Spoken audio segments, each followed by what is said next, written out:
guys, what can I get started for you today? Bananas away, regular? And I'll have the rip berry, but can I get vanilla oat milk and I'll add spinach and ginger? And can I substitute the raspberries for strawberries? Also add the chia and hemp seed and definitely have the power booster and the collagen booster. And can I get that blended twice? Wow. For Alicia, Custom Chaos? One of a kind. You're one of a kind. Booster juice, freshly made, your way. Yeah. And a very pleasant good evening, and welcome to the Saville Community Sports Center in Edmonton, Alberta. It's the Saville Grand Prix. You're watching Curling Stadium, part of the Stadium Sports Network. My name is Dave Schmel. I'm joined by Jim Nix. Connor Sims is on the production, and we have our matchup tonight between Kate Cameron and Gracelyn Richards. And Jimmer, happy to have you with me this weekend. Thanks, Dave. Always pleased to be here. An interesting game here, Dave. It seems like most of these events, particularly in Western Canada, you have this situation quite frequently. We have a fairly young team that is either currently or just finished at schooling at University of Alberta, and a more veteran team who have been around for a little while, taking them on. You see a whole lot of those situations. We had that earlier today in our game, and we have that again today. And it is Kate Cameron with the hammer here on the first end. They'll be throwing the red rocks. It is Gracelyn Richards with the yellow. And Mackenzie Elias has the stone on the way, and we have kicked off this action. And we're going to start with a draw right down to the top of the lid. Yeah, it's interesting. We were commenting last weekend and again the game I did earlier today, where we don't see this strategy quite as much in the game these days, even on the ladies' side, where they'll throw one in, they'll go ahead and hit probably for most of this end, but haven't seen a lot of that lately. Most of the time they're throwing up the guard and they're getting at it early, so a little different.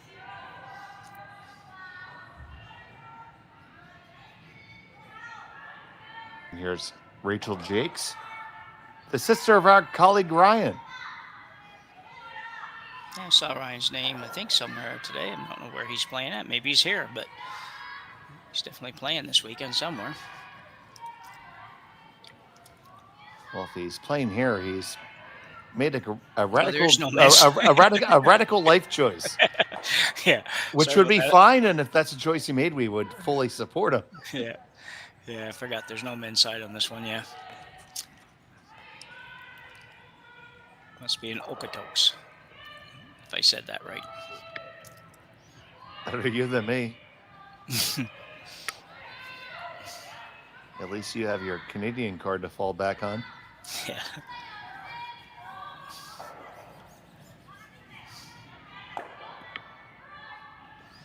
The True North strong and free with a tremendous number of very interesting names of towns.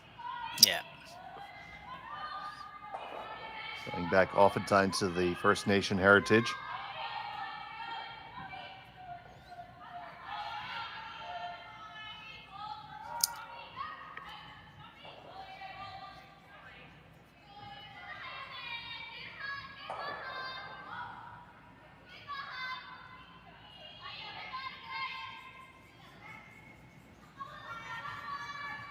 So here's our first look at Taylor McDonald.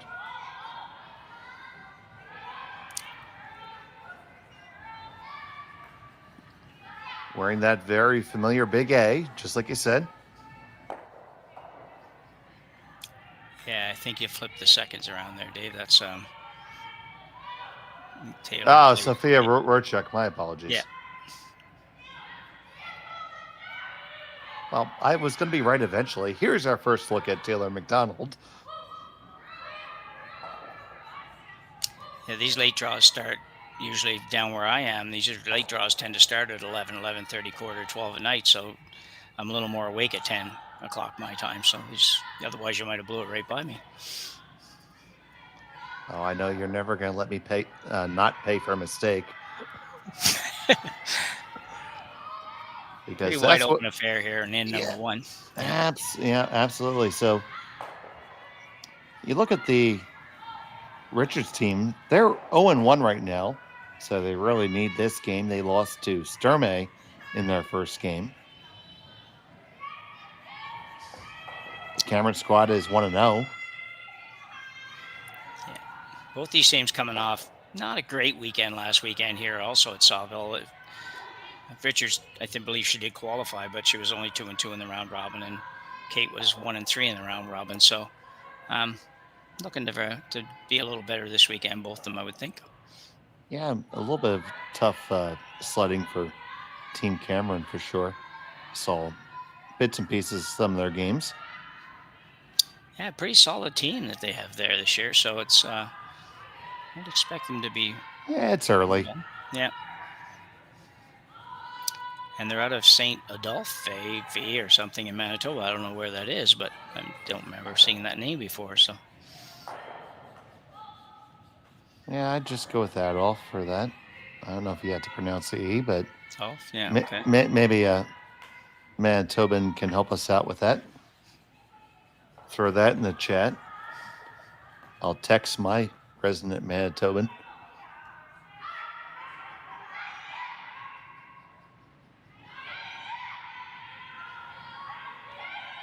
As we go up and down, big weekend of action. We have 8 sheets going right now across the 10 sheets that is the Saville Community Sports Center.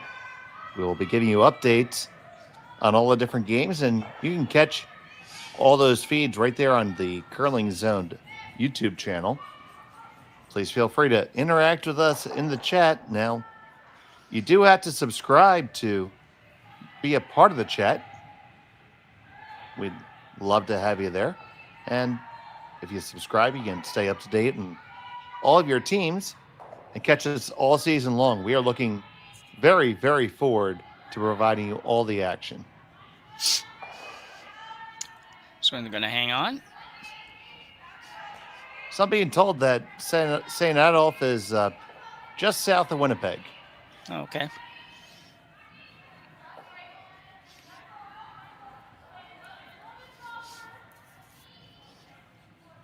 So just be not quite as cold. Close, but not quite.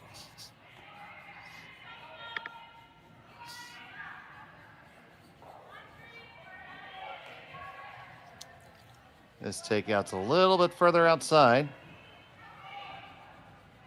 A little surprised you're taking this turn, Jim.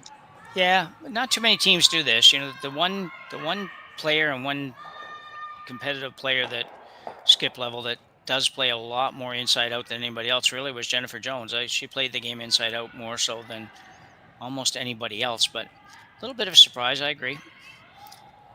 Easier to hang around. Both teams padding their statistics a little bit here in the first end. Their percentages. Pretty simple game so far.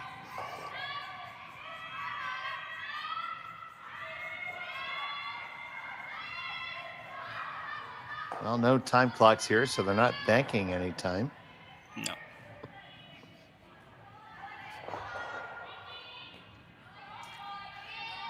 Good throw.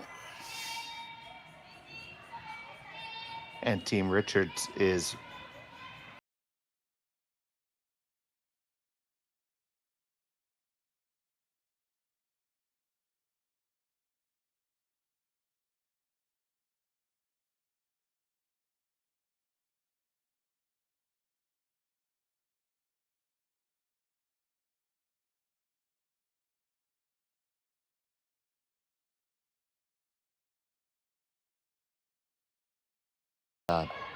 Team Kleider and Team Moybrook really making their presence known, at least on the men's side, and of course teams on the women's side as well. And you get the feeling there's just a bit of a generational shift that's really ready to happen soon. Yeah.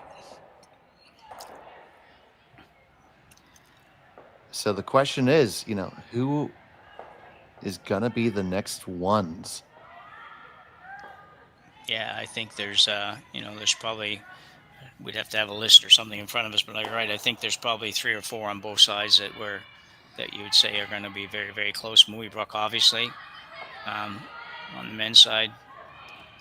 Jordan McDonald on the men's side. Oh, McDonald for sure. Yeah. So there's a number of them, even from down our way.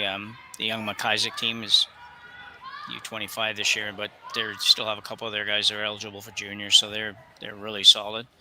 It's going to take them a little while playing in some of these events to get there, but they're not far off either. They are good enough to win our province right now, and we've got a couple pretty good teams down on the East Coast. So, yeah, there's a lot of good teams. You know what? It's good for the sport, and I'm sure the folks that they're going to supplant feel a little bit of a way, but they should feel that the game's in good hands with these new teams. Yeah.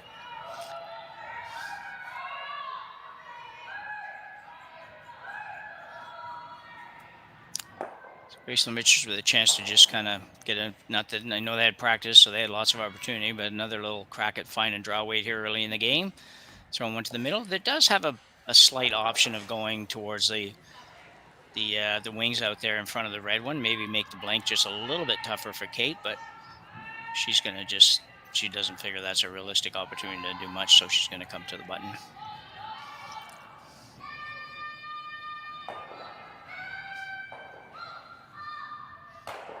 Does make the blank. Got to roll 6 feet to get it out, so. And, they're never really a sure thing, especially early in the season. No.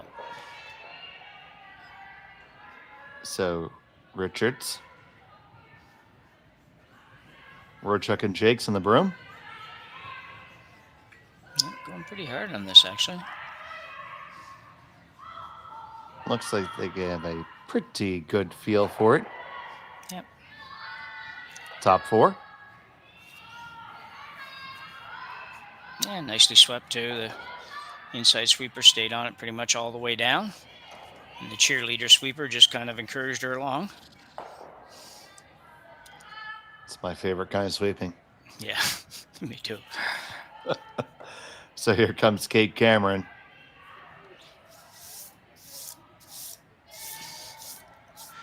Looking for the blank here.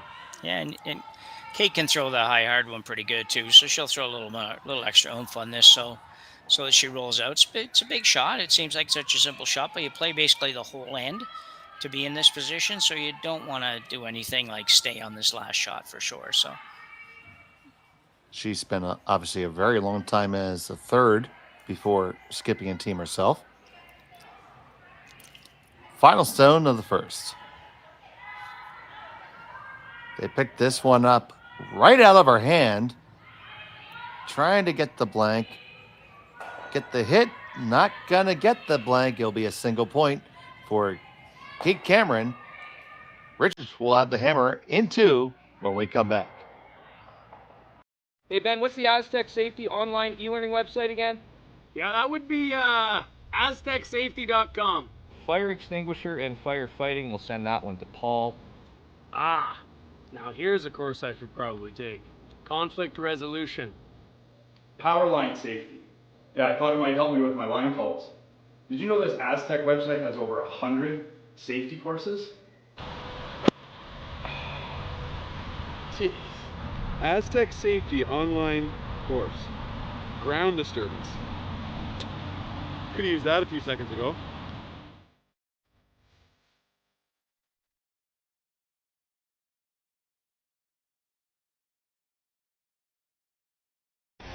The 2025-2026 Grand Slam of Curling schedule is out, with big events happening all over Canada, like the Masters heading to London in September, the Tour Challenge from Nisku this October, the Canadian Open from Saskatoon in December, and the Players' Championship from Steinbach coming in January.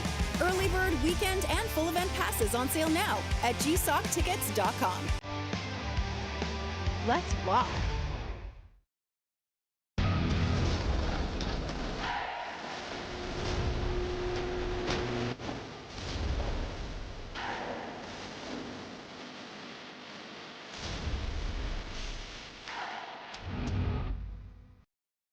Live 2025 curling rocks. And this November, the best in the world are coming to Tahoe. Get your seats now at gsoctickets.com. But hurry, early bird pricing ends soon.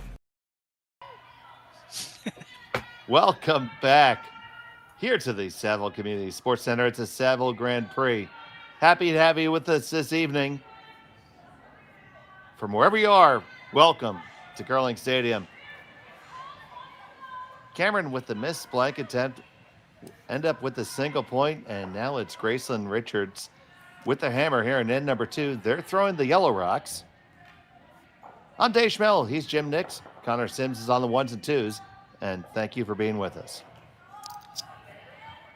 Yeah, Dave, we talked a little bit at the break there about that last shot for Kate Cameron, and like we said before we went to break it, play the whole end for the blank there, and then just come up and nose hit that, or more or less nose hit it. It's definitely a miss. Definitely not something you're going to get a lot of points in the old percentage scoring system, and more importantly, just a real missed opportunity to kind of retain hammer going to end number 2 here. It's on a very simple shot for what should have been a simple shot for her. So, but she is ahead. That means the other team has to get 2 to beat you. So. And back in 1917, that might have been the final score. It might have.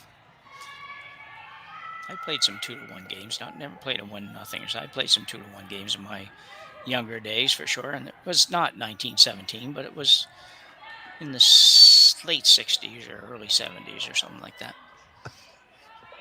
Probably early 70s, I guess.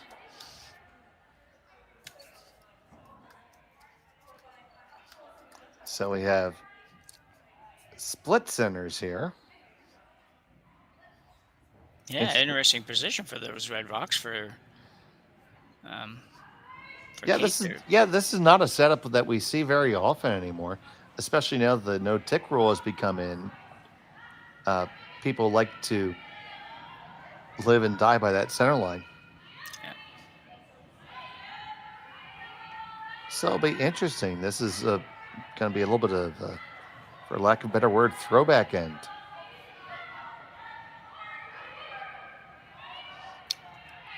The benefit of this for Team Cameron, I would think, was, you have both of those stones tight and in a control position where any stone that Richard brings into the 4-foot area is certainly vulnerable. Yeah, for sure. I'd say, we don't hear that term as much anymore, but the control zone is exactly where those red ones are, and they call it that for a reason, and they certainly are in that region. So she has the control zone controlled, for that matter. And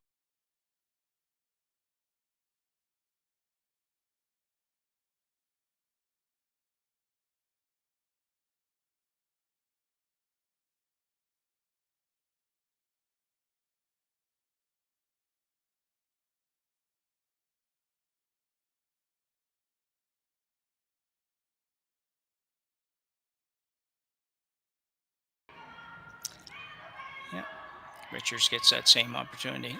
Difference is, obviously, as you pointed out, she's going to be rolling behind the opposition stones, and a fairly short run back for the Cameron team if that's what we end up with. Taylor McDonald's a good player. She's been around for a little while too. She's not old by any stretch, but she's been on some really good teams and really throws a rock nicely too. I think she played 3rd on this team last year, if I'm not mistaken. So.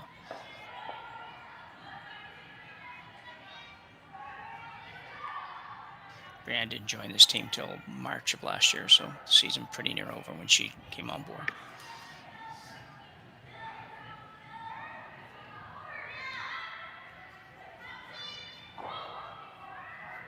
Looks like it's just hanging just a touch there. They're rolling all the way open.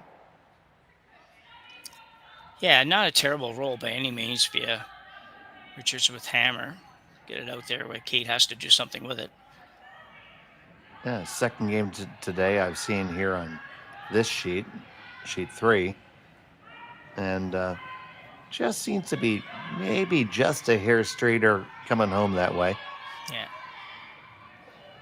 But that's such a huge part of the game. I mean, ice makers, and I'm part of a volunteer ice crew myself, and we do everything we can to make it as consistent as possible, but it's never going to be the same. It's part of the game. Yeah. And the ice conditions have been really great. They've been rewarding great deliveries and punishing poor ones. Yeah, really, really impressive ice service here. We've been here for 2 weeks in a row now, and both weeks it's been really amazing. And I agree, the ice seems just a touch straighter here. I don't know if not sure yet if it is or if they're just throwing a little bit harder on some of those shots, but certainly doesn't have quite as much curl. But by quite as much, we're still talking about having 4 feet of ice at least on draws. So it's by no means straight. Now this one is way inside, just as we said that. And it's going to fly on out through the back. Yeah. Yeah, it can only go straight if you get it out there to where it's supposed to be. She had to be a little bit tight on that, I think so. Good opportunity for Kate now. Kind of maybe make up a little bit of that loss of only getting one the last end.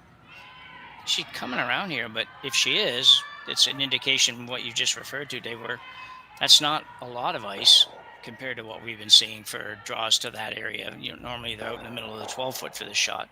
Assuming she's not bumping. I don't think she's bumping, but she might be. Chief ice maker at the Saville Community Sports Center.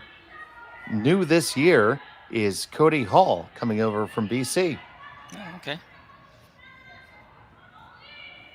This one looks a little warm.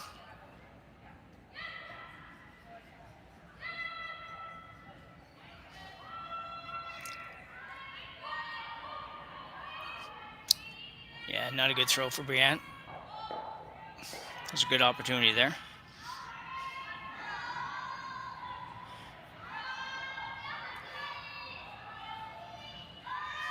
So opportunity knocking again, but once again, it's you never feel comfortable with the underneath your opponent's stones like this. No. Gracelyn's taken a little tiny bit more ice than what Kate had, but that's understandable because she's coming around the opposition stone, so a little bit more fear of doing anything on that front one.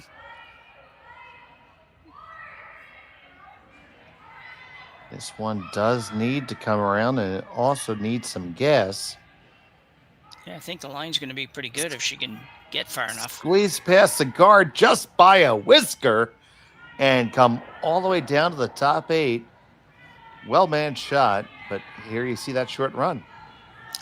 Yeah, for sure. It really was at 2.5, 3 feet, so it shouldn't be much of a problem making contact, but we did get to see the way the ice will curl, though, if you get the right combination of ice and weight there. So.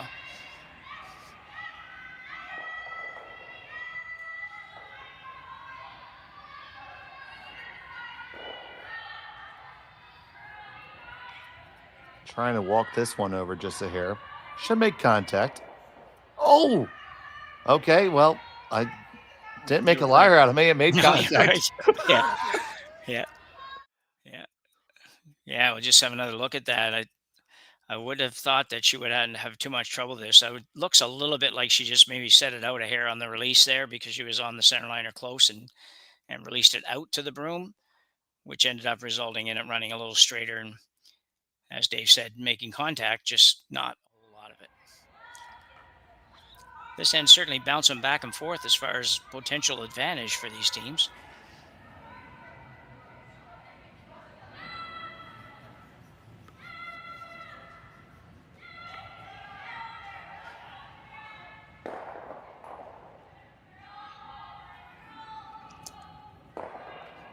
This one's obviously not heavy. Sweeper's going pretty hard on it. Trying to get it to move a little bit too. We'll see if they can walk it over.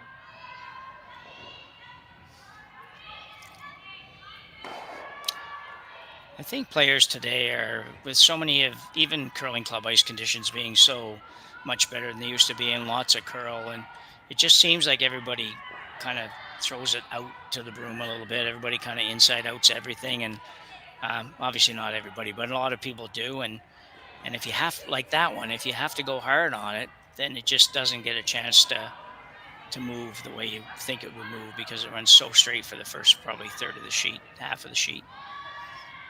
So really interesting spot here for Kate Cameron.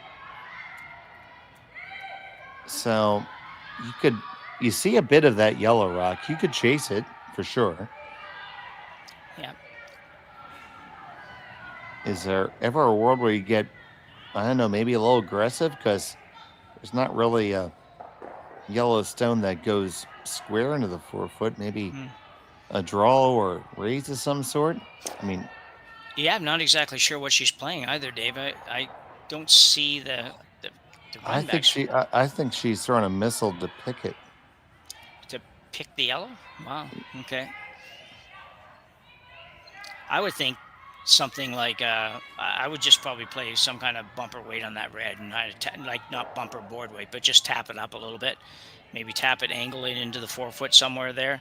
I know you don't have hammer, but it would open up the yellow one at the back. And this is, if she's trying what you're suggesting, that's really hard. And if she's playing the run back on the red, that's really hard as well. So, Well, I definitely think it's a play on the yellow of some sort, just asking for hair more ice. We'll see. Kate Cameron with her first here in the second. Well, it's not a bullet. no. They picked this one up right away. Oh, this is going to... I feel like she was trying to run the red. It's not going to curl enough, I don't think. It holds there. Now it takes the other turn when it taps up. Gets a little redirect, and they sit shot rock underneath opponent's cover. Yeah, I think that was a great shot. You know, you shake them down. I think that's exactly what she was trying to do.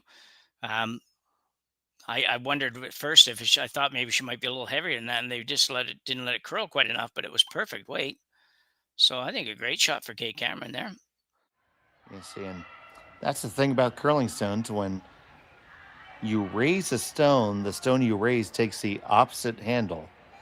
And in that little bit of 8 feet it had just enough to wick off the yellow to get that better roll. Yeah. So straight run back here, I think, for Gracelyn. Pretty well has to be, I think.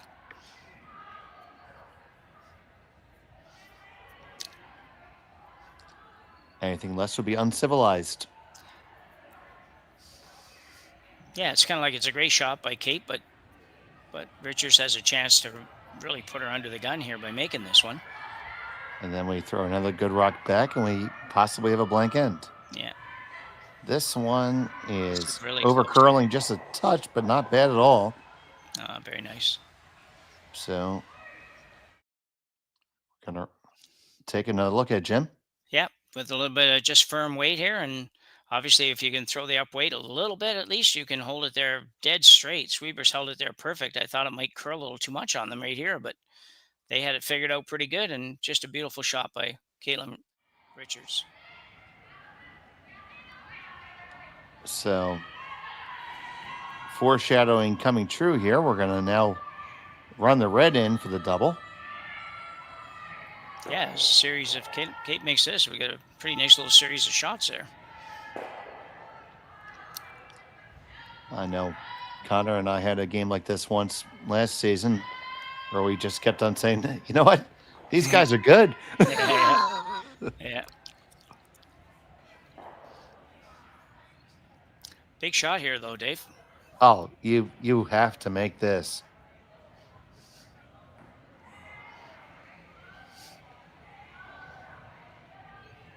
Kate throwing the weight that we thought she'd throw that first in. Cameron with her last of the second. Not laying a broom to it. Looks pretty close. On the one. Push the double through. And get the roll under cover. Beautiful shot, Kate Cameron. Yeah, it was impressive. Another look at it here. Really, obviously, right on line the whole way. Sweepers really did nothing but just clean up a little tiny bit of dirt on the way down. Nothing there. Throws it, lands it. Perfect angle. Perfect weight. Roll behind the guard. Can't be any better than that. Are you surprised by this? And no, as opposed to I don't think she'd ever run the red. She could run her yellow in there, but I think I think run at the this yellow point, for a blank. I don't think it's that tough, really. Yeah, 7-8 feet. I don't know. I think I'm drawing here. Okay. I mean, you can make a case for both of them all day and be correct most times. Final stone of the second. needs the 4-foot. Facing one.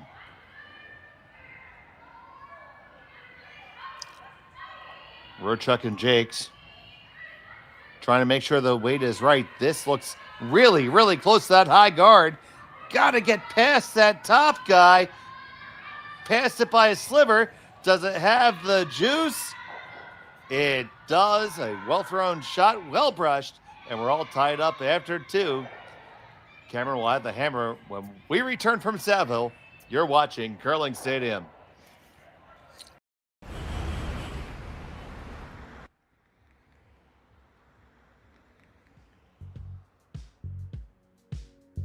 That's life. That's what all the people say.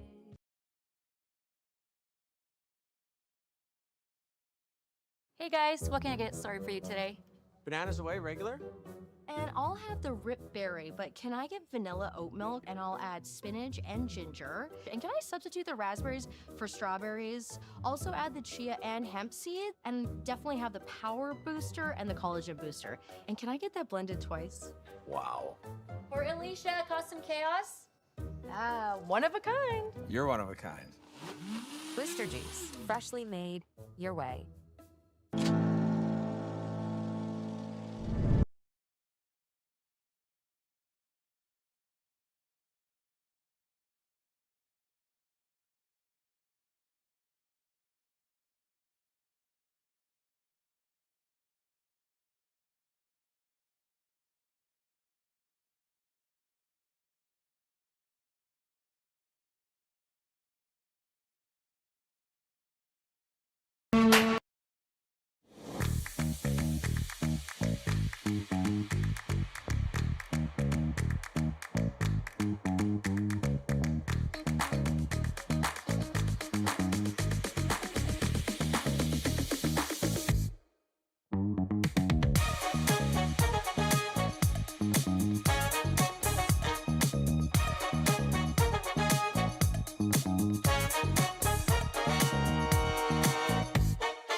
And welcome back to the Saville Community Sports Center. It's a Saville Grand Prix. So happy to have you here. We're all tied up. Kate Cameron now has the hammer in the third end, throwing the Red Rocks. And Jim Nix, that was a very interesting end with a guard set up for Team Cameron without hammer, which frankly we don't see often anymore. No, not at all. You know, it was I just thought it was a really great end. Like we had 4 or 5 shots in a row at the tail end of that end that were all game changers almost. Kate Cameron has to make an angle raised double takeout where she drops a 3-ender and she made it. Then Gracelyn has to draw the 4-foot. She makes it. It was just a really well played end and well managed the last half of that end for sure. So yeah, that was a good one. I really enjoyed that end.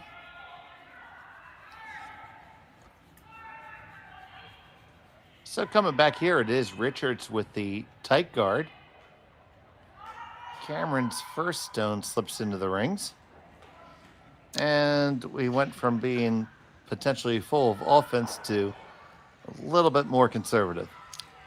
Yeah, that's those little errors that are big with this level of curling. You know, you're trying to throw a corner or something like that and you slide it into the rings. It just totally changes the complexion of the end and where it goes. So yeah, see what happens here. Still going to be a couple yellow ones around, and Kate Cameron with hammer now. She may opt to just leave those. Well, she doesn't have much of a choice right now, so going right around.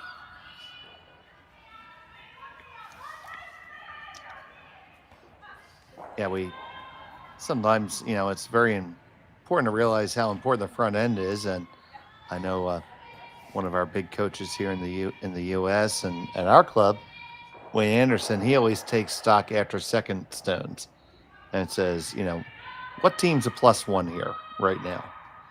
And he's found that after second rocks, he can pretty much almost with about 80-degree certainty tell you who's going to score. Yeah. Yeah. Well, we have a violation of the no-tick rule here. Oh, that's my colleague Sean's favorite rule. Yeah. It's interesting because it really was it was a gentle one. It barely moved it too far, but it did move it too far. So the shooter comes off. If you're wondering, the shooter comes off there, and the rock that was moved goes back onto the center line in the same position it was. So nice little break for the Richards team for sure. Gives them an opportunity now to come right around those guards, staggered guards in the front. Perfect setup if you're Team Yellow right now, that's for sure. Right, and it's certainly it put Cameron on the defense. Probably see a high, hard one down the middle after this.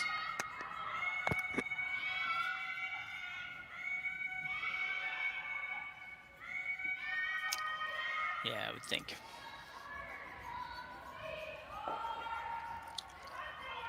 Don't know if this is getting by, Dave. Ooh, this is light and narrow. It does find its way onto the rings. And you see Cameron immediately looking at the double, and or possibly playing off the top one too. You might be able to get all three to go that way. But I think if you hit it this way, the top one stays, doesn't it, Jim? I think the top one stays too. It might stay. You might be able to bounce it over a little bit towards the corner, but she needs to move some of these around. So none of them are great for Kate Cameron team right now. Kate's team is looking not to have those rocks there. Pick this one up right away. Get the one, to get the two. You got your double takeout. No problem there. Yeah, and roll to the corner. So a nice result for sure for the Cameron squad. Still with that tight center guard. Opportunity for Team Richards here. Taylor McDonald. Yeah, it's interesting. You know, for years, if I was playing this shot, I'd probably be going in turn around that just so I don't show a corner and leave a chance to hit roll behind the corner. But I think the way the ice conditions are now and how much it curls, it's not really the case. I mean, you probably could curl this too far. You could throw the intern around there and go a little bit too far and have the shot, the hit and roll behind the corner available. So, yeah, it's just a different. The ice conditions are just so much different that you have to think about shots differently.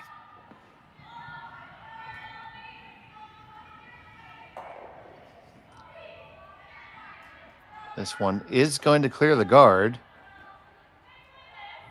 and settle just the top of the 4 foot. And you talk about the ice conditions, and Cody Hall and his crew working hard here at the Saville Center, as do ice techs across the world.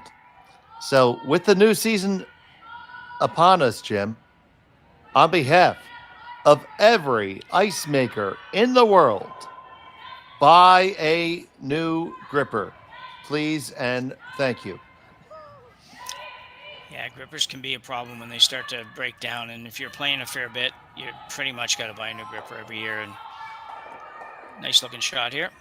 Well, the rule of thumb I was taught is for every night a week you curl, you should go through that many in a season. Okay, yeah.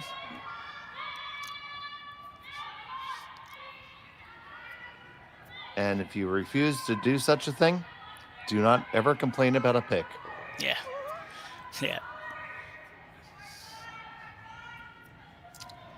Yeah, they have some work to do here, too. They have 10 sheets here at the Saville Center, so it's, when you're making ice here, it's not, you don't get the luxury of just doing 3 or 4 sheets, and you're done.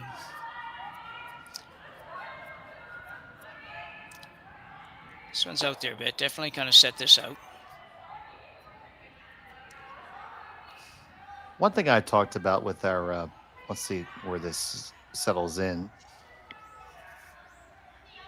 with our local purveyor of curling supplies is he would really like to see a new gripper built into every club's annual membership. Okay, yeah.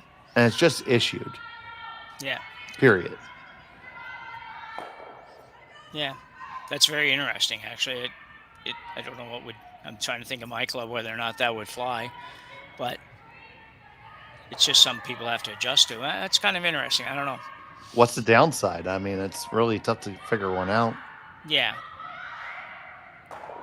Yeah, I guess I would just, I would probably not 100% agree that everybody has to have a new gripper for every night they curl. If you're playing like in my position, skipping, I just don't think I'm going to wear out a gripper. Yeah, but at least once a year. Yeah, no, I would agree with that. Yeah.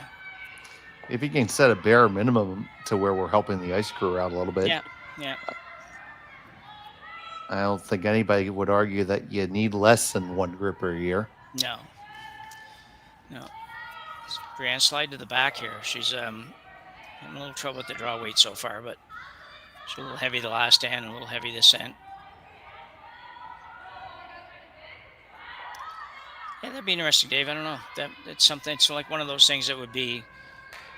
As soon as you did it once you did it for a year, you'd probably be okay. Everybody'd be like, well, okay, we're going to do this, so get used to it. And some of them would still yak about it, but it wouldn't matter because you're probably going to have to be, you're going to have to probably recoup a little bit of that with the dues anyway. So maybe you bite half the cost and add the half the cost to the membership or something. I don't know. I mean, our curling supply purveyor has offered to provide them at cost if we did such a thing. Yeah, yeah. Nice shot there. Oh, that's a very nice shot. So we're going to need some cleanup here. You could make them go away and still like two if you throw this really perfect. Yeah, absolutely, yeah. Just a little bit high side here and make the angle double takeout and both your rocks are around in the house. So Harris not laying a brush to this with good reason. Yeah, Brienne having a bit of a struggle here. She's got a lot of half shots in the last couple ends, so and a really good opportunity now for Gracelyn Richards to put the heat on Kate Cameron for sure. So you just throwing a straight guard here, Jim? I think so, yeah. I think guard, you know, top of the 12 is okay. Anywhere just short of the 12 is okay.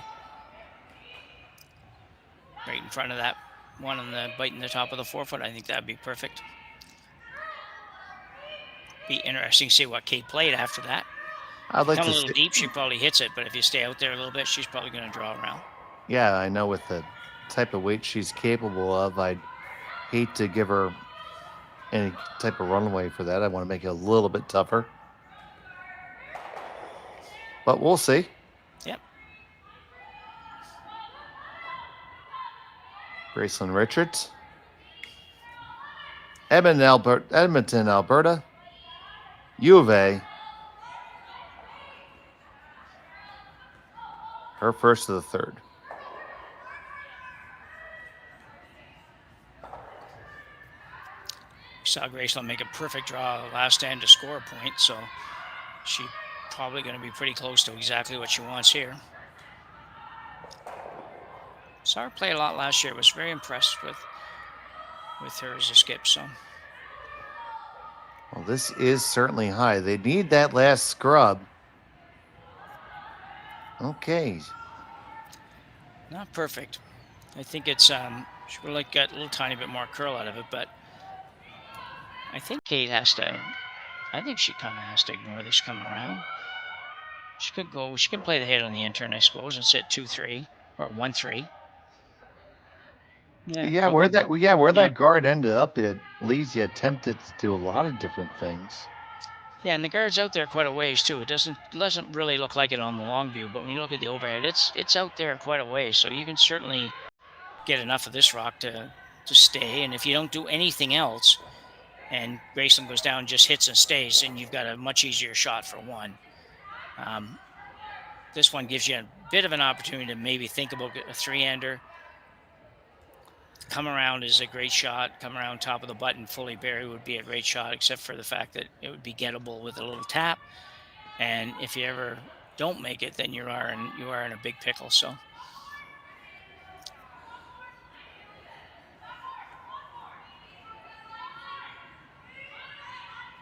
So here's Cameron.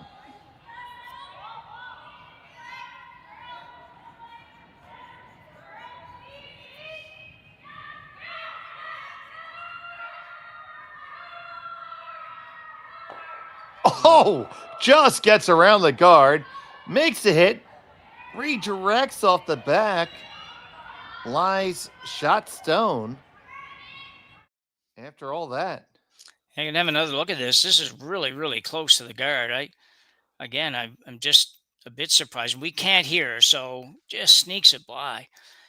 We can't hear, so we're not quite sure if there's some panic in the sweep calls or not there. But there would be if I was calling it. I'm thinking like, so you don't need to be quite that close. oh, I was paying sitting here. Yeah. Yeah. So this is, as you so eloquently put it, gettable. Yeah. But how do you eject it? And how do you eject it and make it tough? Well, I think you try to hit half to 2/3 of this rock, and you're just going to sit wide open on the left-hand side. I don't think you have a lot of other choice. It's too risky to do much else, and you're not going to really get much more than that out of it anyway. So I think you hit half a rock. Go ahead. No, go. I was going to say, imagine if I had to steal a point to save my life right now. Yeah. I would draw out turn to the back four, maybe. Absolutely, yeah. And again, same thing we just talked about. She just made that shot the last end. So that would definitely be a possibility and an option. But way too early to play something that uber aggressive.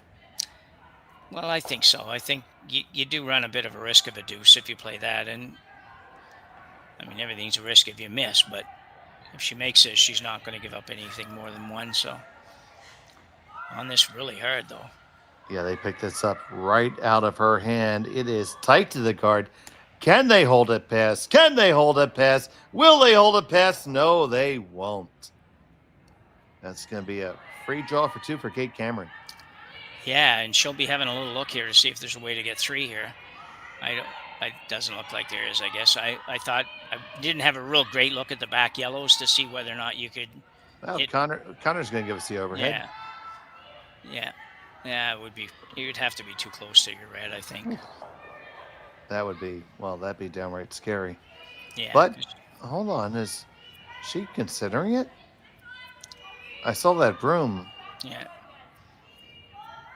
Well, to me, you look at it and you say, well, like the overhead makes it look really, really difficult. So that's, I think, what they're not playing.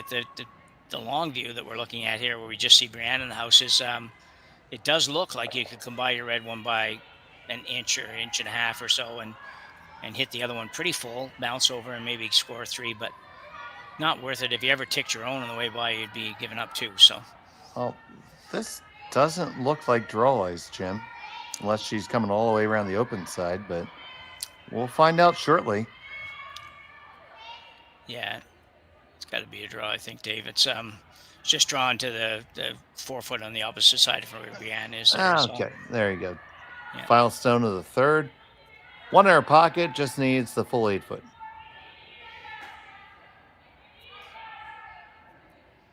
This looks a little tiny bit warm. Might want to touch your own here on the way by. Oh, you never got it? Had to be on that early. It's going to slide on by. It'll only be a single point for Kate Cameron. She has a 2-1 lead. Richards has a hammer in 4 when we come back from Saville after this. Imagine being able to stream every curling game from every sheet from any event, be it your Wednesday league game, bonspiel, or corporate event.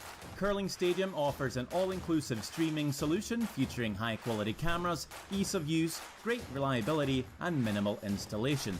Offering your sponsors customizable ad space on your streamed curling games and being able to sell video packages to your corporate events for increased revenue. With Curling Stadium, you can stream to any device, be it your mobile phone, tablet, or computer.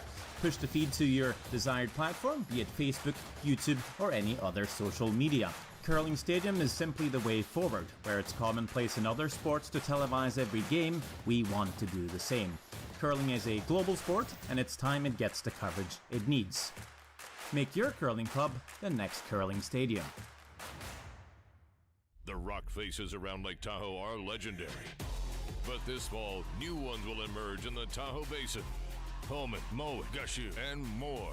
November 4th through 9th, the Grand Slam of Curling's first ever event in the U.S. is coming to Lake Tahoe, where the greatest rock stars on earth unite for 6 days of incredible curling, celebrity appearances, and après curl parties you won't want to miss.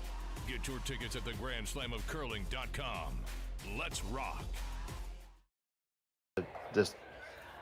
And welcome back to the fourth end of play here.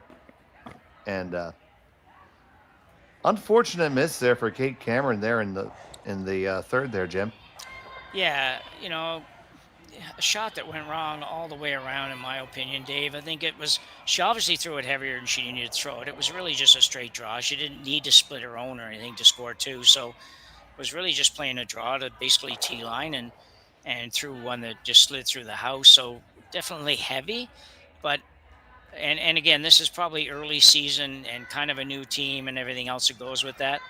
A shot that could have been saved with a little bit of communication. If everybody talks about that and they just make contact with half of that shot rock, I'm pretty near positive that both those rocks stay easily and she gets her too. But because they did think about a tiny bit at the end there where they kind of got on it, but it was too late. And it was, the sweepers let her know you got to have some contact or it's through the house. Then you just play for the contact. It's not that difficult. And unfortunately, they just didn't do that. But again, cut a little slack because it is a new combination and it's early in the year. But they'll have to fix that up. They can't clean that up. You can't have that happen at this level. So.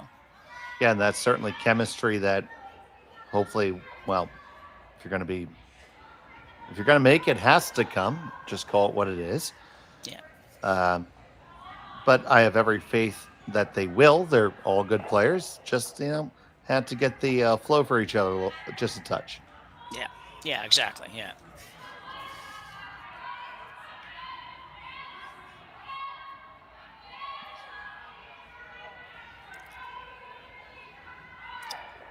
Yeah, and even for Brienne, she has been more of a front end player than a in-the-house player in the last couple of years. I know back in the day she was a skip and all that, but was playing basically front end for the last couple of years. And you're involved, but you're not the person in the house that's translating that information. So, it just takes a little while to figure it out. So we sound critical because it was a bad mistake, but at the same time, it's there might be reasons for that, and they'll get it sorted out.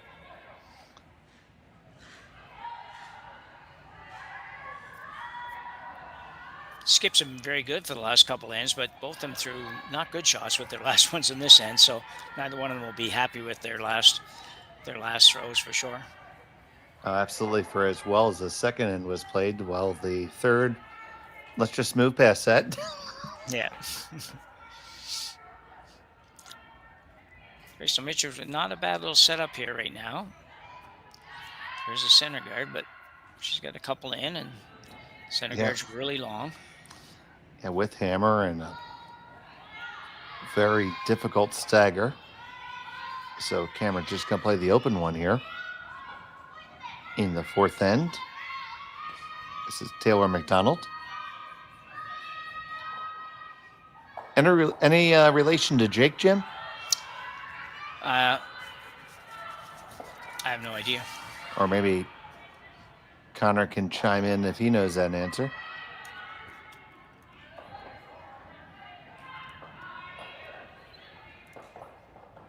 Yeah. He's not talking to us. He's just mad at us. We didn't agree on the last shot. Oh, here we go. Wait, we have. Sorry, Jason McDonald, the other.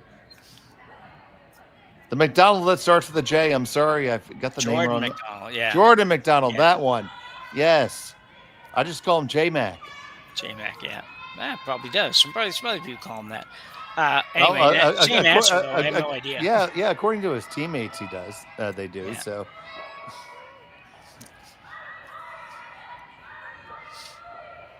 I know if my name was that, I wouldn't mind being called J Mac.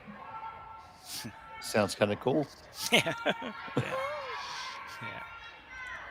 I mean, you're talking to a guy whose last name is Schmel, and well, that's not always been fun through life. Kids are mean. Yeah. I could see how that could be a problem. Yep. What's that schmell? Get the schmell out of here. Yeah. Who the schmell do you think you are? So when somebody says you stink, is that a compliment or is that an insult? Oh, boy. Okay, back to the end. But you're still in pretty good shape here.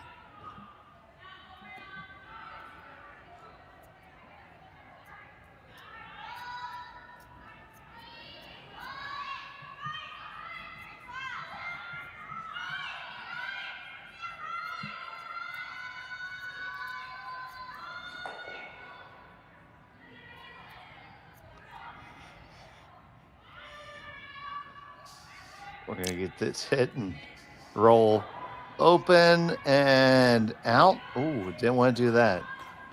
No, want to stay there for sure.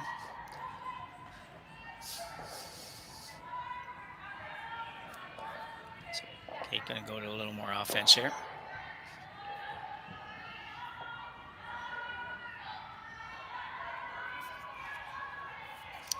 And trying to find the draw weight here. She's been close. She's just been a few feet off. Yeah, she's had the mailing address for draw weight, just not quite the exact postal code yet. Yeah.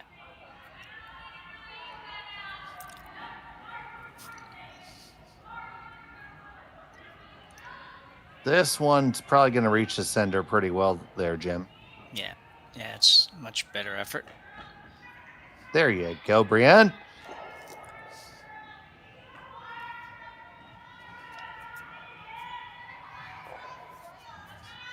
Just a whisker wide, but weight-wise, pretty good.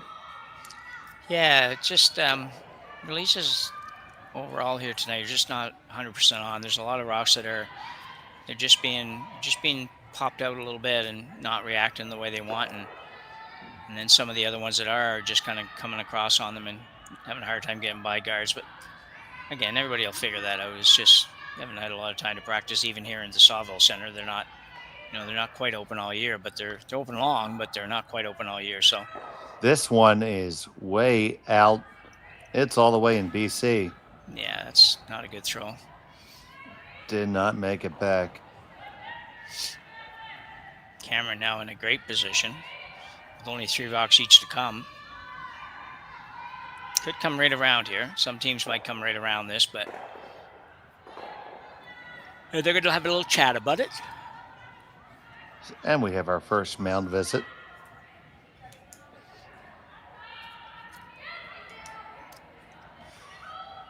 If you were with us last week, if you know, you know. Yeah. Yeah, we talked about that this morning.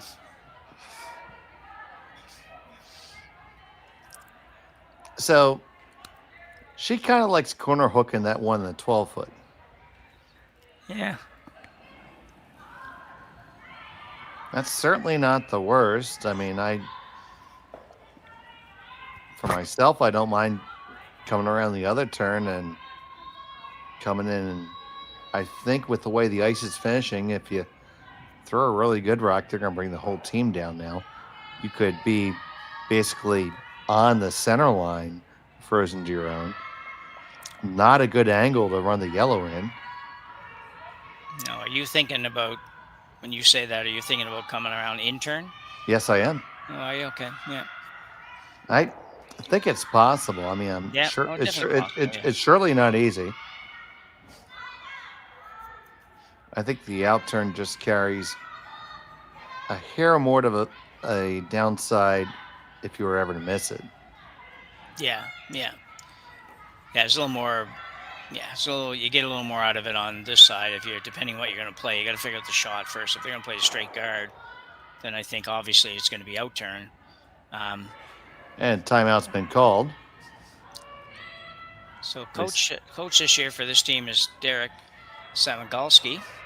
Pretty familiar name. He's coaching the team Cameron this year. I didn't know if he was going to be here or not, but I could think of worse people to have as a coach. Yeah, certainly has a huge amount of experience. No question about it. Of course, I say that completely tongue-in-cheek. Yeah.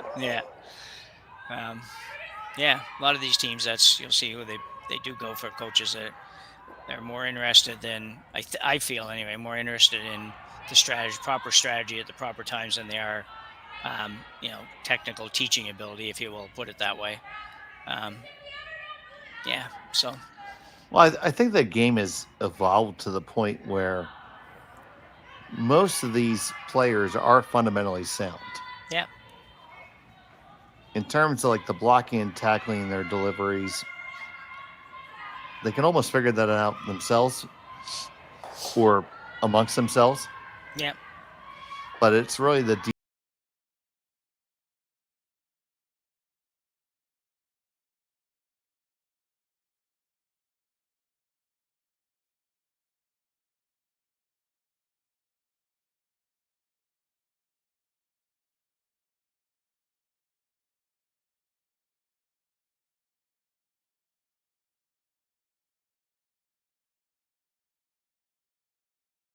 bringing off the bench. I love it.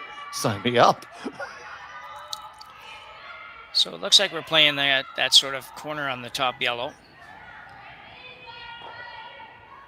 Probably went a little too far. And to be honest, I think that she can come around on the out turn and still get to that.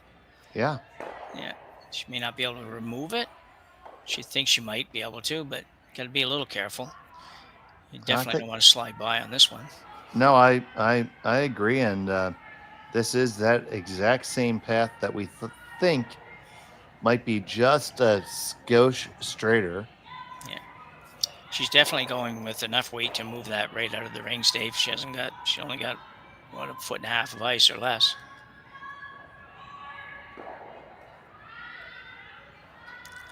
I feel like she could get away with a couple more inches and make this shot.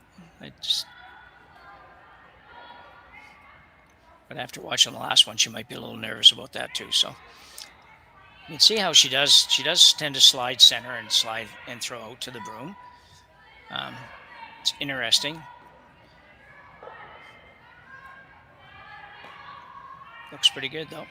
Looks pretty darn close past the guard without a problem. It's going to be a great shot. Didn't quite get it far enough, but very, very nice shot just the same. And to our friend in the chat, Steve, we have no time clocks. It's just the timeouts are limited. Now, last week, the teams were able to call 2 timeouts.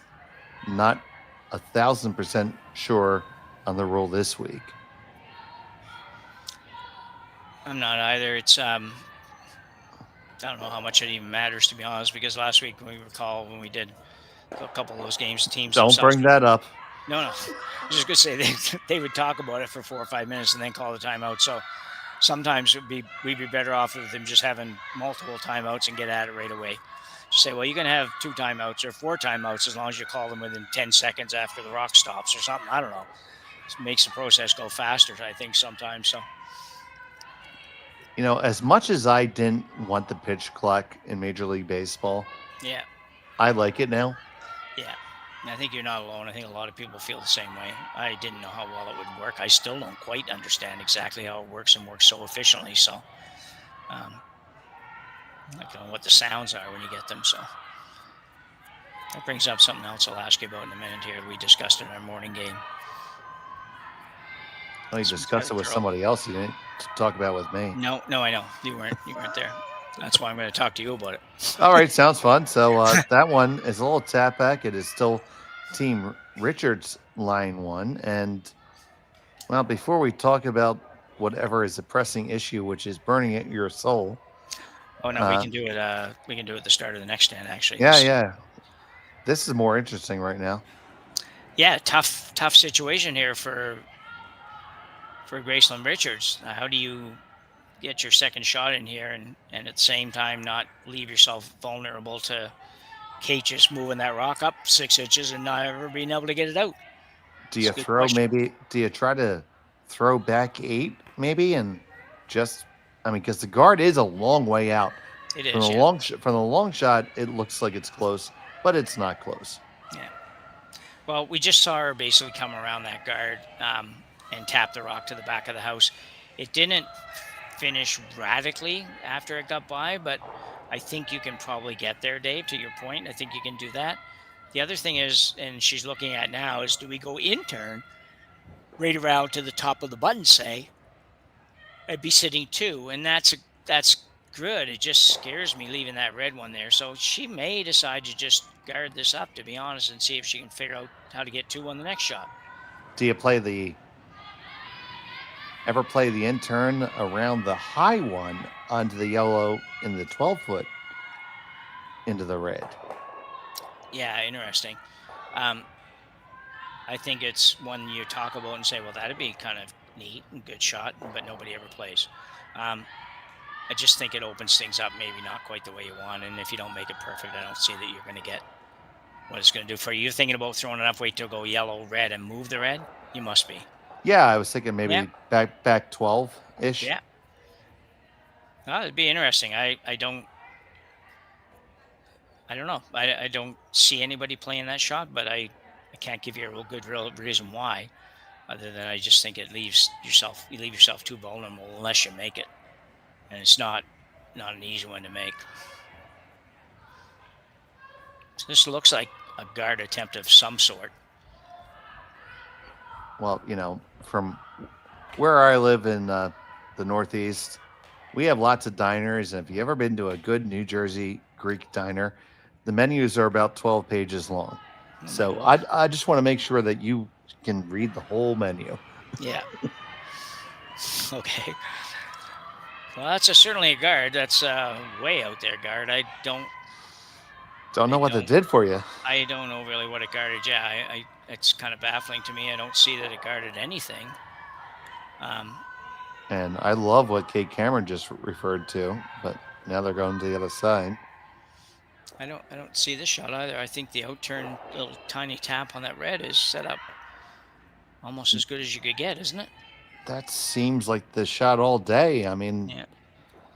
I know this is obviously makeable as well. You can put this right on the button, and take away the end. But I just feel like the other side is that outturn tap to me is just agree difficulty-wise way easier.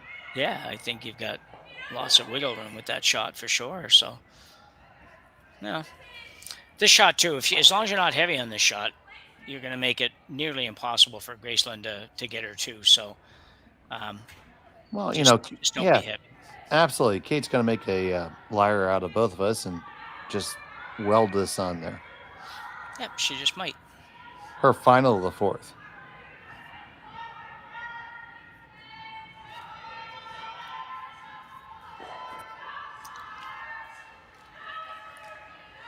McDonald and Elias.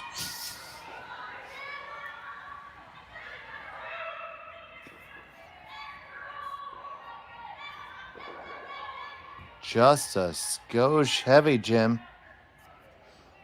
Yeah. Oh no. Well, it's not where you want to be, and you actually helped out the other squad a little bit. I mean, it's backing, but it's barely backing, because if she's very heavy at all, she'll go past it. But at the same time, you got to be, that the right way to miss that shot is definitely short. Pro side, if they say, or however they want to phrase it, it always kind of baffled me a little bit, because we try to teach people not to think of the negatives, and at the same time we're saying, where's your tolerances? Well, the tolerances are kind of like if you miss your shot. You're preaching to the choir here, Reverend Nix. Yeah. I have members of my club that will give their front end 5 different options, like you say. So you're just telling me that you're gonna miss. Yeah. Yeah. So with one in her pocket, Gracelyn Richards, final stone of the 4th. Gonna try to thank Santa Claus here. Has to take advantage of this opportunity.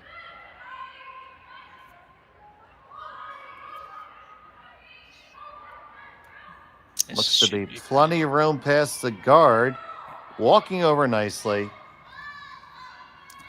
Really nice throw. And there no problem for her deuce. And she has a 3-2 lead after 4. We'll be back from Saville after this.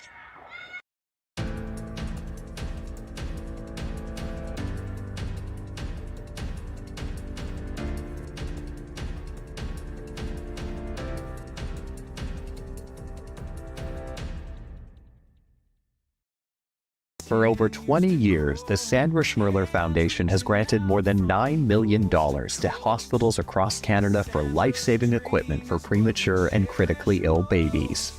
In the past 4 years alone, $4 million has been granted thanks to the curling community's incredible generosity. The need continues year-round, and with your help, we can ensure every baby has the chance to grow up and become a champion, just like Sandra.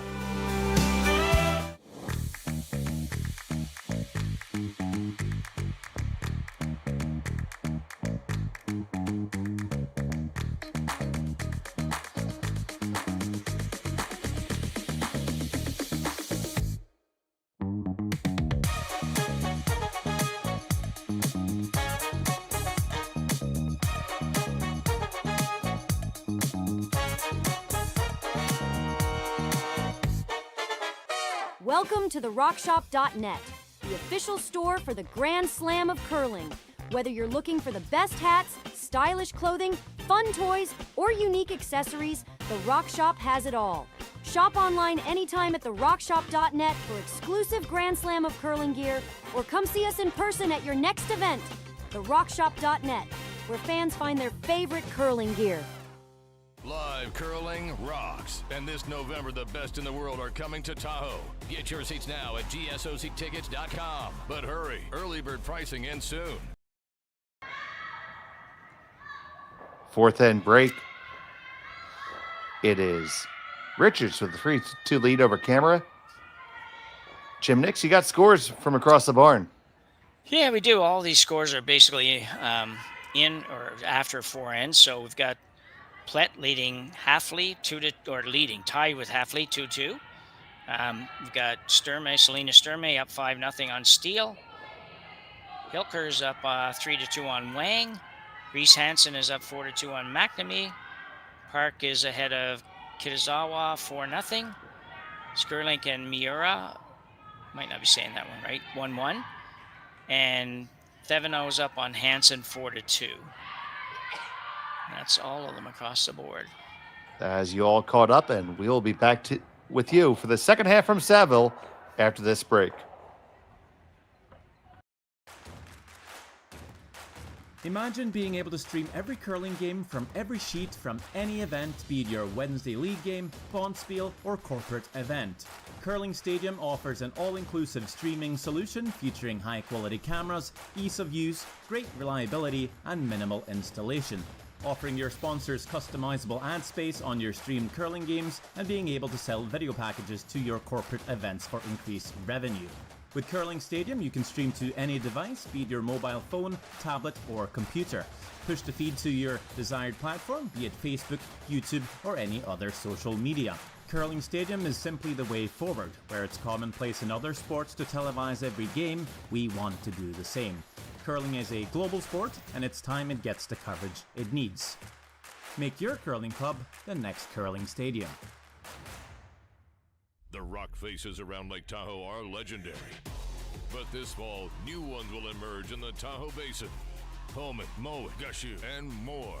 November 4th through 9th, the Grand Slam of Curling's first ever event in the U.S. is coming to Lake Tahoe, where the greatest rock stars on earth unite for 6 days of incredible curling, celebrity appearances, and après curl parties you won't want to miss. Get your tickets at theGrandSlamOfCurling.com. Let's rock. Look live. Yep. And here we are back here. Fifth end. Kate Cameron with the hammer, trailing by 1 stone. Dave Schmel, Jim Nix, Connor Sims on the production. Happy to have you here from the Saville Community Sports Center. It's the Saville Grand Prix here on Curling Stadium. And we were talking some in the break about, and the chat's been talking about pitch clocks. And you talk about that timing, and you had a conversation with our colleague Rory earlier today. Yeah, we were just discussing the communication options available. You think about sports now today, and you think about football, and quarterbacks and whatnot having headsets in their helmets to communicate with the coaches. You look at baseball now with the pitch clock, and you've got the pitcher, catcher, and 1 or 2 other players, or 2 or 3 other players that have have that information transferred to them as to what the shot is, what the throw is going to be, what the pitch is going to be, all of that sort of thing. Do we, and if so, when do we expect to see similar type technologies perhaps in curling? Don't have an answer, but I wouldn't be a bit surprised to see that be a topic of conversation as we move forward in the next couple of years, to be honest. And absolutely, I agree. I'm certainly not accusing this game of being played at a poor pace. I think it's perfectly comfortable and reasonable, but we've all seen games which just seem to drag on forever. Yeah. I mean, so you see Jerry Gertz, our executive producer, throwing in there saying that they've relaxed, the WCF has relaxed rules at the international level to allow teams to communicate with the coaches during the game. Okay. When it's a non-throwing team. So it's gonna be interesting. And we'd love to see your opinions, because let's be honest, Friday night in September, you guys are curling fans. If you hear my voice right this moment, you are decidedly a curling fan. So I'd love to hear your opinion, and so would we. And you know what? There's other folks who are watching this who every once in a while get to have a say about how these things go. So make your feelings known. Yeah, I think it's a very worthy conversation. That's very interesting what Jerry's got posted here too. I didn't realize that was coming and that was going to be something that was going to be there, and it will certainly be interesting to see how that goes. It has to speed up some of the conversations that take place during a curling game for sure. I see Steve Manfred says, I'd love to see the players given mics and earpieces so they can all talk throughout without shouting, as long as the broadcasters can still eavesdrop. See that, Steve? I will say that being on this end, that's dangerous, because we hear them even when you go to break, and sometimes you don't want us to know what they said. Yeah. If I repeated some of those things that happened during the breaks, that would be, well, interesting.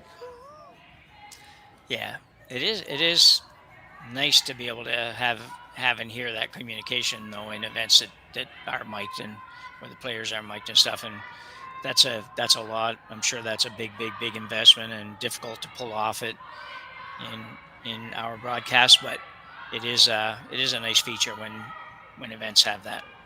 You're able to hear that. So yeah, you see Megan Edwards chiming in there, our number one super fan of Curling Zone.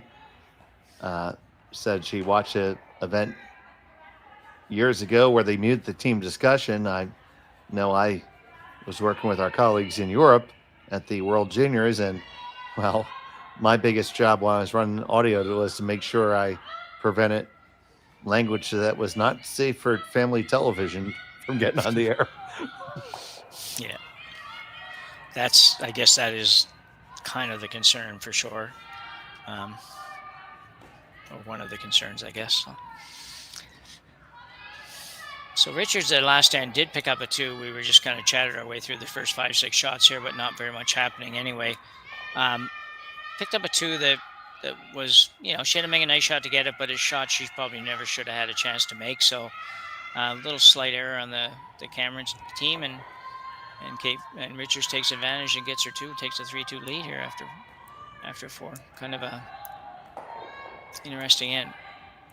Yeah, and I'm definitely enjoying watching the conversation going back and forth. I'm not going to bring it all up over the air, but it's a conversation worth having, and I think our sport's going to benefit from it. And you know what? Since this looks like we might be on the express change to Blanksville. Yeah, it's you're right. We are, and it's Cameron has to put the last time she played an end like this, put that one out of her mind. Didn't work out quite so well. Oh yeah, we did a great job of putting the announcer's curse on that one. Yeah, we seem to be You seem to be quite good at that, actually. It's Well, you're good at that. I'm good at bringing the extra end on. well, we just talked our way out of a possible more blank to a very good chance at 2 now for Cameron. So Yep. See, there we go again. that was not a good throw either. That was barely enough rock for that shooter to go out of play. I mean, I didn't confess I didn't see the whole shot, but that she didn't have very much weight on that. She could throw that a lot firmer than that. No, that looked like a 12-5, maybe at best. Yeah. And when we give these split times to any of our more casual viewers, that's the time between the hog lines, those horizontal lines in the ice. And this one must have been burned or picked badly. See them doing some housekeeping, and, well, we might be right back on that train. And taking a look. Oh, yeah, that clearly picked.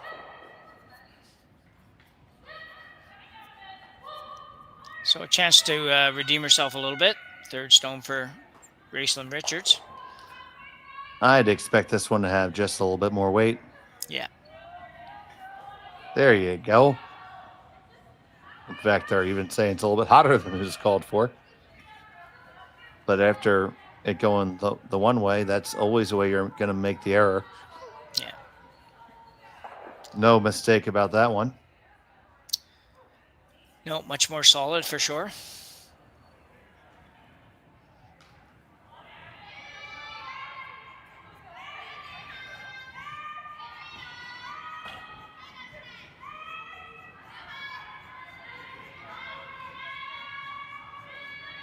So here's Harris as we go up and down.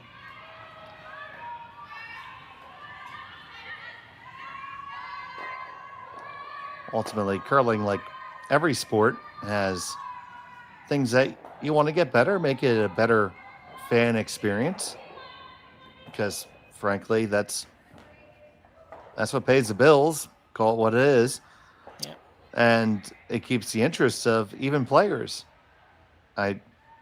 I know at my club, if a game starts dragging on, people are looking for looking to see how long it is before they get themselves a cocktail. Yeah.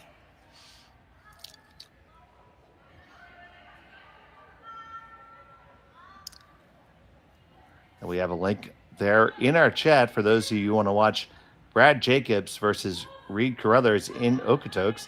That game is now underway. That link is in the chat on the YouTube Curling Zone. But yes, please stay here with us. We like company. That's right.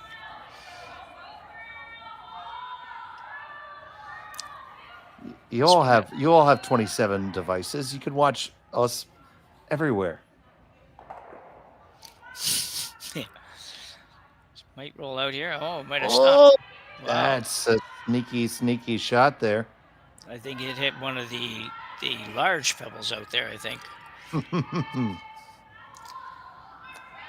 Definitely fresh ice out there.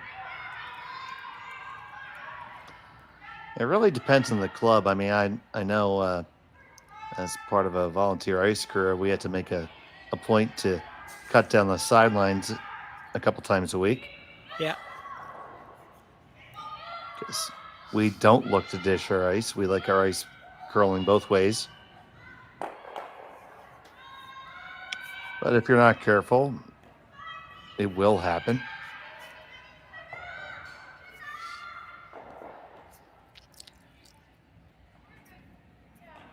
So here's Kate Cameron. See the straw broom there. In the tuck delivery. A la Jennifer Jones, inside out.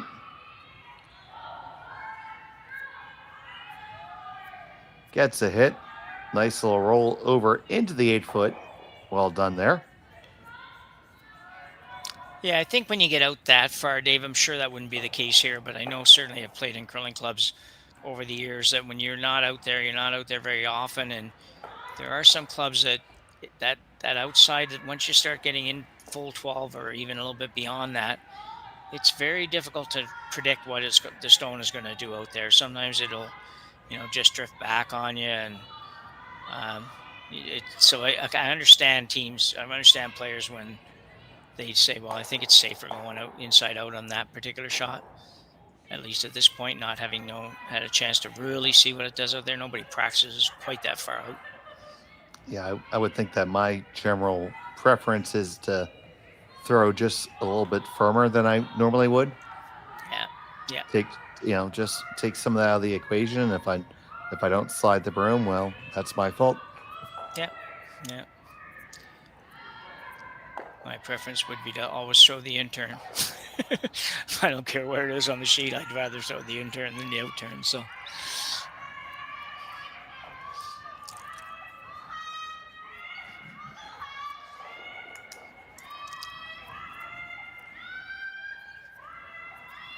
So Cameron, now with a chance to get that blank.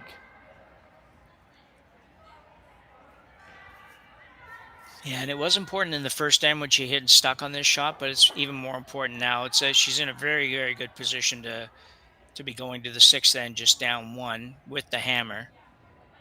And she really doesn't want to go to the sixth end tied up without the hammer. So important shot here from Cameron with her final of the fifth. Nice solid weight. Scrubbing this one pretty good. And it's going to be another hit and stick. Missed blank opportunity there. It's going to give Richards the hammer tied in the evens when we return here on Curling Stadium. Hey, Ben, what's the Aztec Safety online e-learning website again? Yeah, that would be aztecsafety.com. Fire extinguisher and firefighting. We'll send that one to Paul. Ah, now here's a course I should probably take. Conflict resolution. Power line safety. Yeah, I thought it might help me with my line calls. Did you know this Aztec website has over 100 safety courses? Jeez. Aztec Safety online course. Ground disturbance. Could have used that a few seconds ago.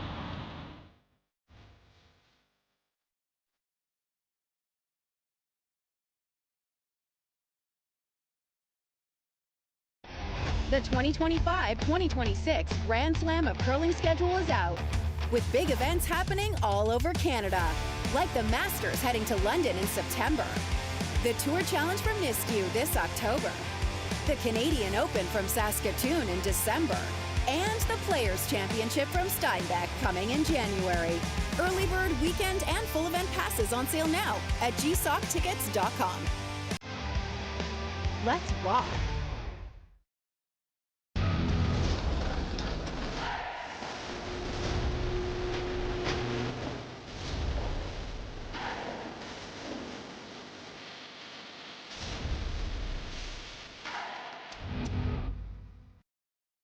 Live curling rocks. And this November, the best in the world are coming to Tahoe. Get your seats now at gsocktickets.com. But hurry, early bird pricing ends soon. Timers. And welcome back to the Saville Community Sports Center. It's a Saville Grand Prix. Early action here in pool play. Tied up here between Kate Cameron and Gracelyn Richards. It is Gracelyn Richards throwing the yellow stones. She has hammer here in end number 6. I'm Dave Schmelton. I'm joined by Jim Gibby, the intern Nix. And we're so happy to have you here on Curling Stadium.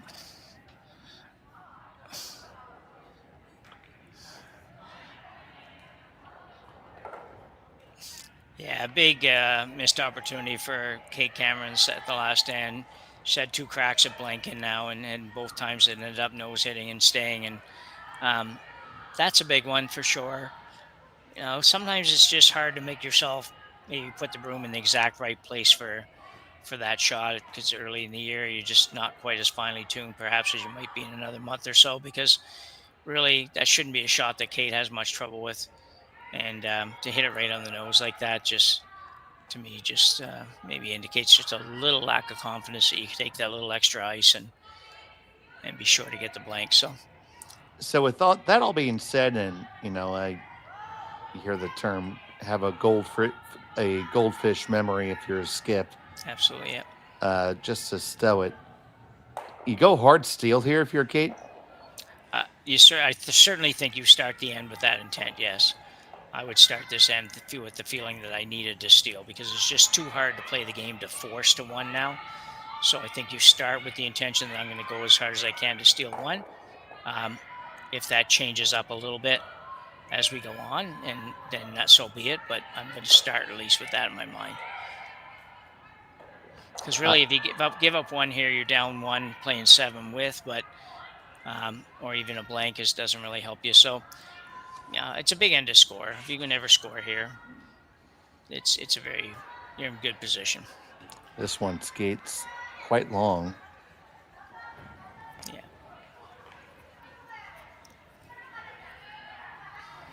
So advanced team Richards at the moment. We see we have at least 1 final on the ice, and Jim will get you the scores in just a minute.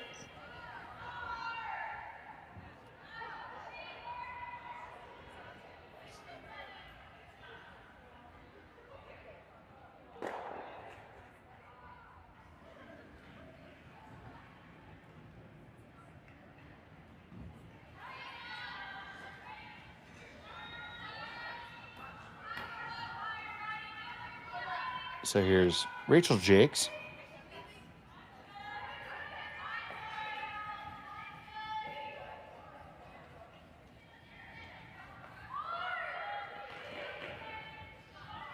This one will split the rings, and they will lie too.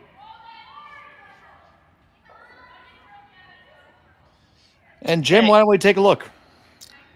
Because I don't have it yet. Well, then we won't. Sorry. I was just looking it up here, and I'm just it took me to a different spot. Confused me. Just while I'm doing that, though, I will comment there that you'd see a lot of teams, even with Hammer here, that might decide to come around that center guard versus going to the wings like that, but not the case here. Well, it's almost as confusing to me as why do all M&Ms taste the same, even if they're different colors? I don't have an answer to that. I don't have any answers on anything today, Dave.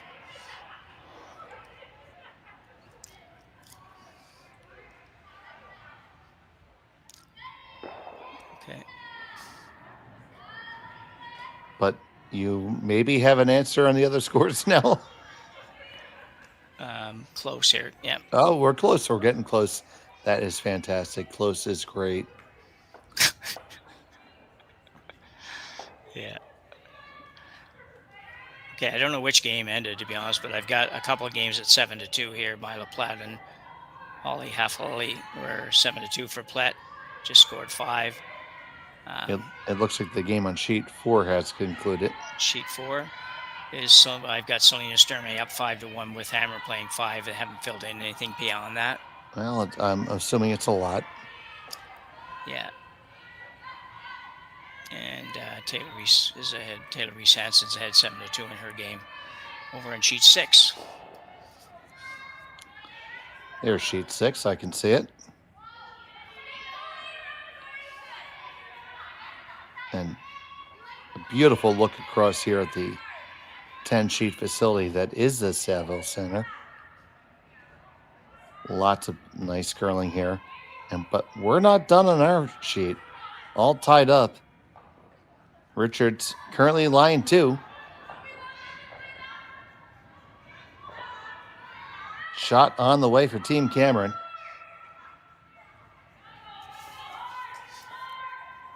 Sneak it by. Oh, no. Kind of gets lucky to still make contact, and it did clear the yellow out. It's certainly unfortunate. Let's take another look at that, Jimmer. Yeah, shouldn't come down here. Just try to get by that yellow and make the double. And she's just a little late, maybe getting the brooms on, and just ticks a guard. So close. She sneaks it by there. She probably makes that double.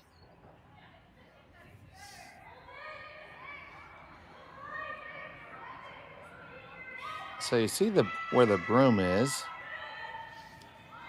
Just looking to play to the open side. Yeah, it's a long way to go with that sort of a strategy, to be honest. So I don't know if it's the best thing. But one thing for Gracelyn, though, if she ever gets forced to one, it's not the end of the world here. But you might get to a point where Kate decides to ignore something and come around a guard, which might not be the best situation for you. So I might be tempted to sneak around that, even sneak around the high guard here. But yeah, because Kate Cameron's thinking that the math is not in her favor right now. Yeah. So feel free to call me stupid. You generally do at least once a weekend. Do you ever just throw a high guard here? If you're Cameron? And go in right now. Well, I think now she has a situation where she can kind of escape a little bit here and hit the red and flop behind the guard, sit two, and be in a pretty good position. Yeah, that would put the force on, but you're still going to be at the wrong end of hammer. Yeah. Yeah, well, for sure, yeah. I'm thinking you can change gears here and try to steal it. Yeah, I think you might have an opportunity to do it by doing this, even though if you can make this and make a halfway roll behind the guard, then what does Gracelyn Richards do? She may just come around. She may play a hit on yours. If she does, then she opens up this draw a little bit is all. I think this yellow rock is a problem for you, and you have a chance to maybe get rid of it. She's going to stay. She needs to stay on this, though, for sure. She will stay in line 1-2. Very difficult angle to double on, so. Yeah. Richard's going to play a little hit and flop. She could draw around too if she wanted to. I have to be careful not to end up too deep here. Yeah.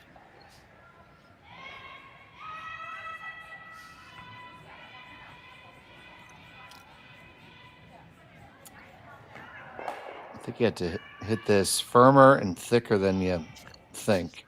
Yeah.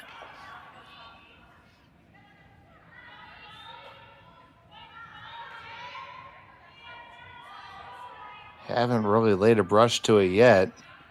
Now we're trying to work it over. I think we're nose at best. Just a hair of a roll. Yeah, if she rolls another 6-8 inches, pretty good for her, but this is halfway straightforward. You see her asking for bumper weight.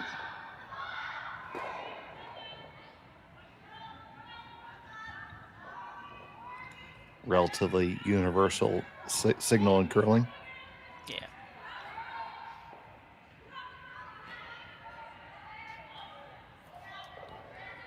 Maybe just a touch warm.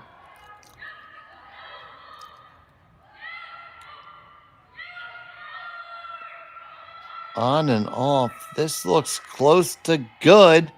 Get the hit. Tuck it under. Oh, you rolled a little bit too much. Yeah. Yeah, just a little bit of a sweep call. Brianne indicating to her sweepers. I don't know if she's asking if it was down or she's saying she was down. I don't know which, but definitely gave a signal as if something was down.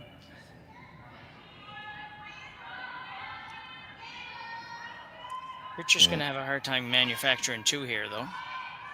Oh, for sure. But, for Team Cameron, that was just, it's not even a half miss. It's like more like a quarter miss.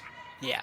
But we could replay that and say that that's a turning point right now. Yeah, if that rolls a foot less, one rock less, then she's in very, very nice position.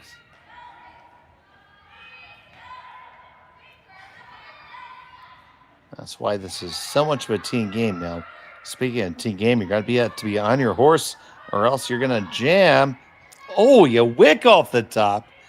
So you get away with that. Yeah, very fortunate, yeah. Holy heck, Batman. Let's see that again. Let's see this go. And it wasn't like they missed any sweep call here. They were going hard all the way and just barely ticks the top one, but not so much to cause a miss. So, How did that ever work, Jim? well, it's like it's just kind of a shot that you see sometimes, and every now and then it does work for you. You hit it just thin enough. That's probably one I'm turning around saying sorry. Yeah. I don't know if anybody does that. I think they do it in some sports. I don't know if anybody's ever going to do it here. It's like if you're watching tennis and exactly. and it hits the net cord. The guy always gets a little wave. He never says take the point off the board, does he?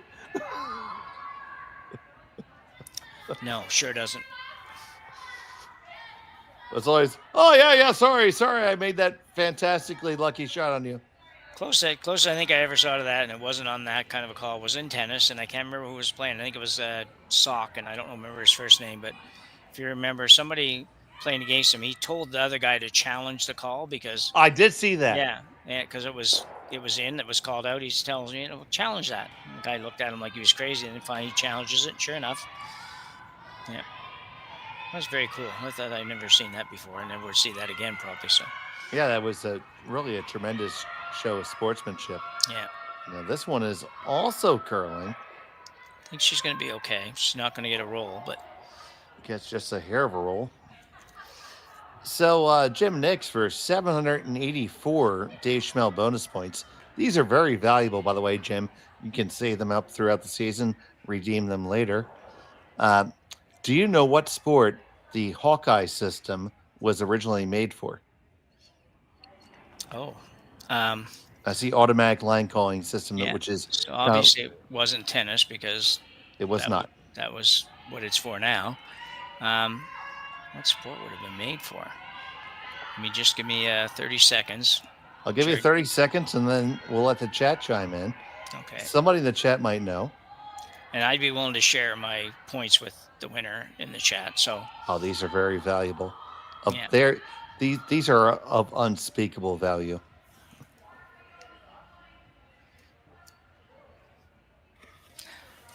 I don't know. I can't come up with a. All right, Jim's time is up. It's open to everybody else.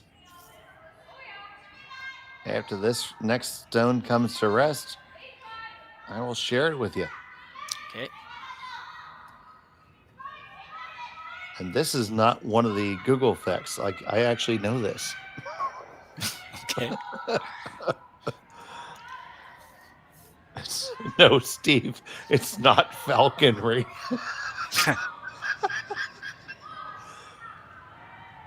Steve Manford has jokes. On this hit, going to get it past, clear the one in the back.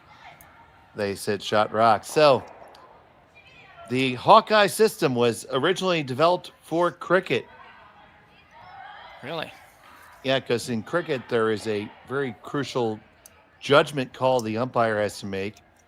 It's called the LBW, leg by wicket.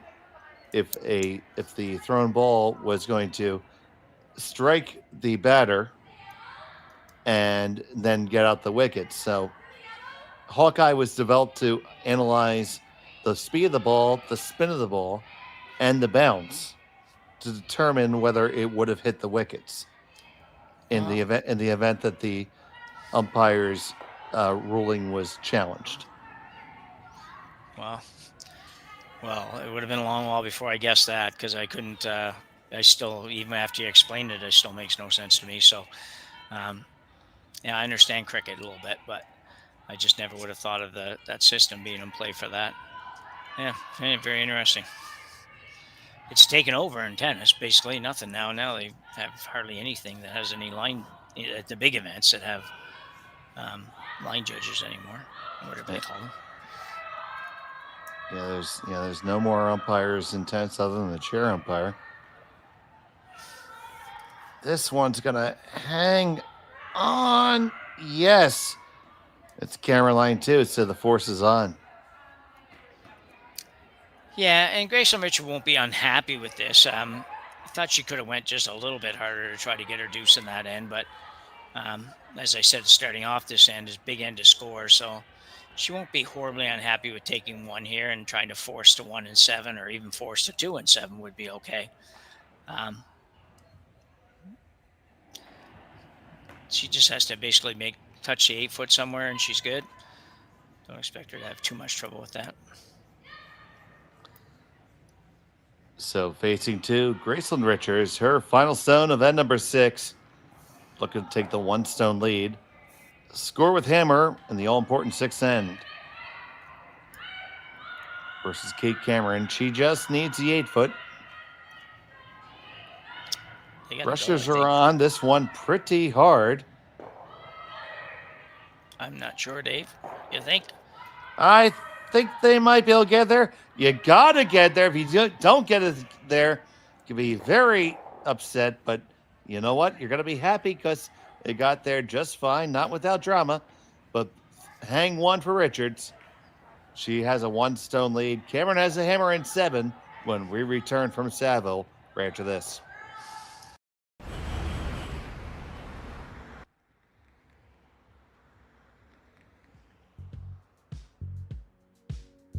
That's life. That's what all the people say.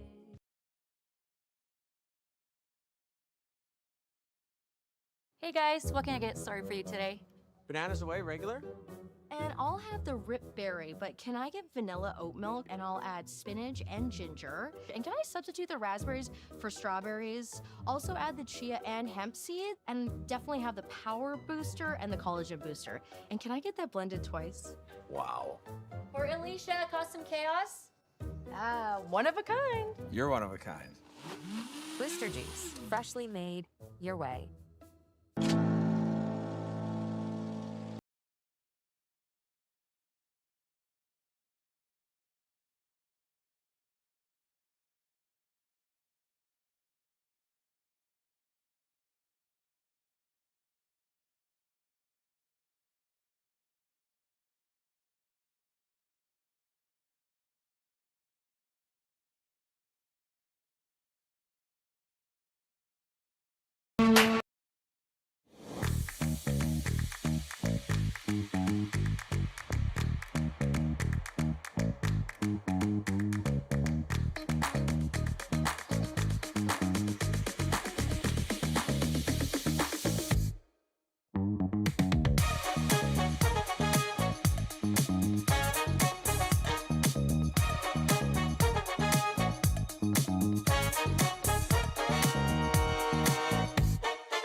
My brother, how did...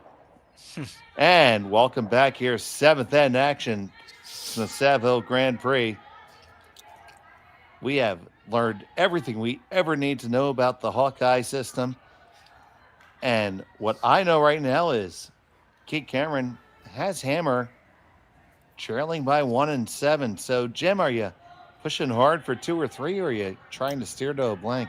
Yeah, this is probably I think this is the toughest end to call in curling, really. Almost no matter which team you are here. So, I think ideally, obviously, for Cameron, a blank would be lovely. Really hard to manufacture a blank, especially early on. So I think you're going to have to go hard to try to get a couple, and just ignore any possibilities of anything else up until probably the 4th stone, 5th stone at the end to say, okay, well, now what can we do here? Because we definitely don't want to get 1, and it's either 2 or more, or a blank, but it's really, really hard to do that. Well, the other side of that, Richards is trying to force to 1 really badly, and she's not going to be horribly upset if she gives up 2 and has hammer coming home. So, it's interesting. Both teams would probably accept a 2-ender by Cameron here and not be unhappy with it, but it's a tough end. It's really tough to figure it out. I think you've got to go after it, though, if you're Cameron early on here. I think you've got to say, well, we got to get a couple. And this one sliding to the back 4 basically demands that Richards follows it down, and it did not execute that. So huge break for Team Cameron. Yeah, it's just a big miss at this point. 7th end of the game. It's you're not expecting it to throw a draw that goes through the house for sure. Never really was close. I was wondering for just half a second if maybe come to the back of the rings was a bit of strategery just to make sure that things got mixed up a little bit. Yeah. Yeah, and I don't know. I know I do know some skips that would do that, so. Yeah. Well, this one's not going to be much better, to be honest. Well, it's cutting in hard now. If it gets the line, it will be fine. Yeah, it is. I take it back. It did get over there. I didn't think it was going to get far enough over there. I mean, come on, Jim. You didn't know that Hawkeye was invented for cricket. Well, I know.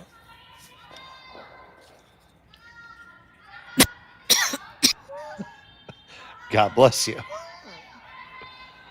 I was trying to find the button. Couldn't find the button, so I was gonna cough there, but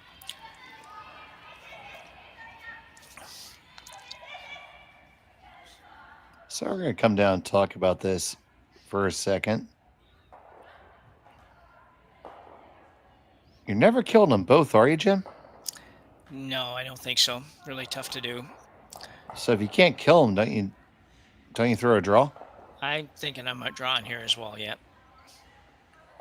So out It's turn early in turn. enough. Yeah, sorry, Dave. It's early enough that you shouldn't play yourself into too awful much trouble here with playing the draw. They're going to take a timeout and chat about it. All right, so timeout's been called here. Yeah, the outturn draw is good. I she doesn't have hammer, so do you want to make a play on those reds? I don't know. I think the draw is a pretty nice shot. Right there is perfect. Even down to the back one isn't terrible. Yeah, exactly. Yeah.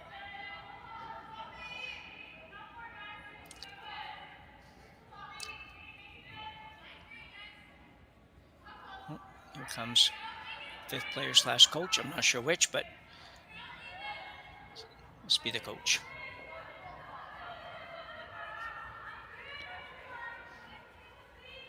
We could read the jacket if Connor would zoom in a little bit.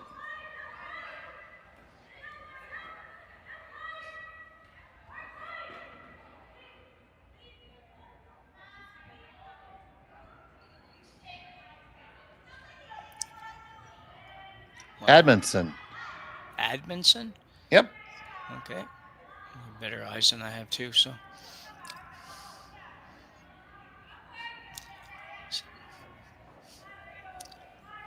Yeah, I like it right there, just like you do, Jim. Yeah. Down to the back one is a good miss. I think they're talking about that right now, too.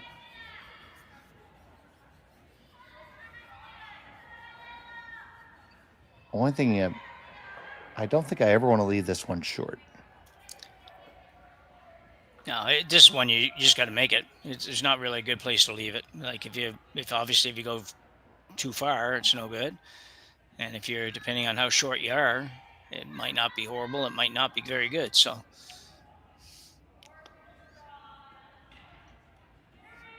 That's why he's the best color commentator working with me right now. He says, just make the shot. Yeah. Yeah. Well, I don't see a lot good. I do say I would disagree a little bit. I'd rather be short than long. If I'm going to have to miss it, I'm going to rather be short than long. But yeah, I mean, by long I don't mean through the rings. I mean down to the back one. Oh, that'd be all right. That's kind of almost what they want, anyways. They're not right now. I think they would take either one. I think they take it a little higher than that, or right on top of it wouldn't be bad. I would probably want to be right on top of it anyway. Absolutely, through the rings is obviously absolutely terrible. So it's on its way. Shot on the way from Rorschach.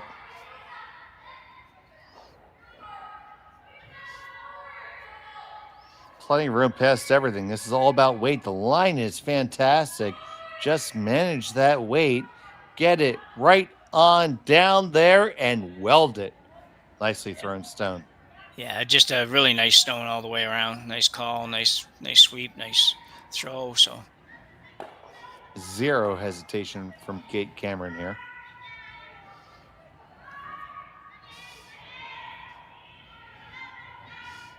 McDonald on the high guard.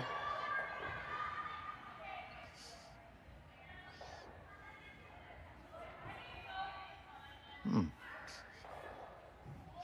Yeah, I'm not surprised by this, actually. I think that it's, yeah, you could throw the guard up there again, but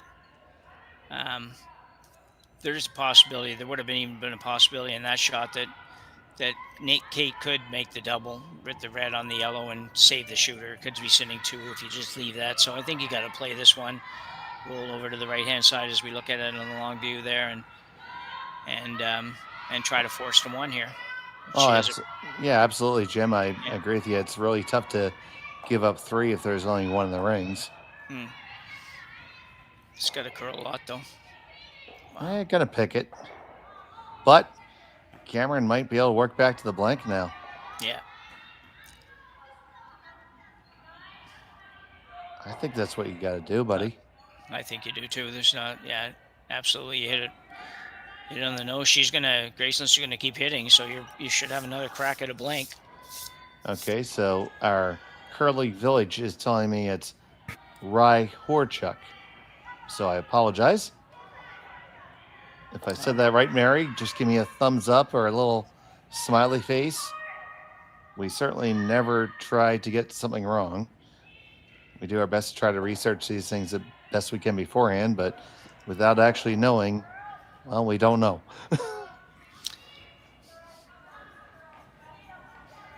So let me give it one more. Rye Horchuk. Let me know if that sounded good.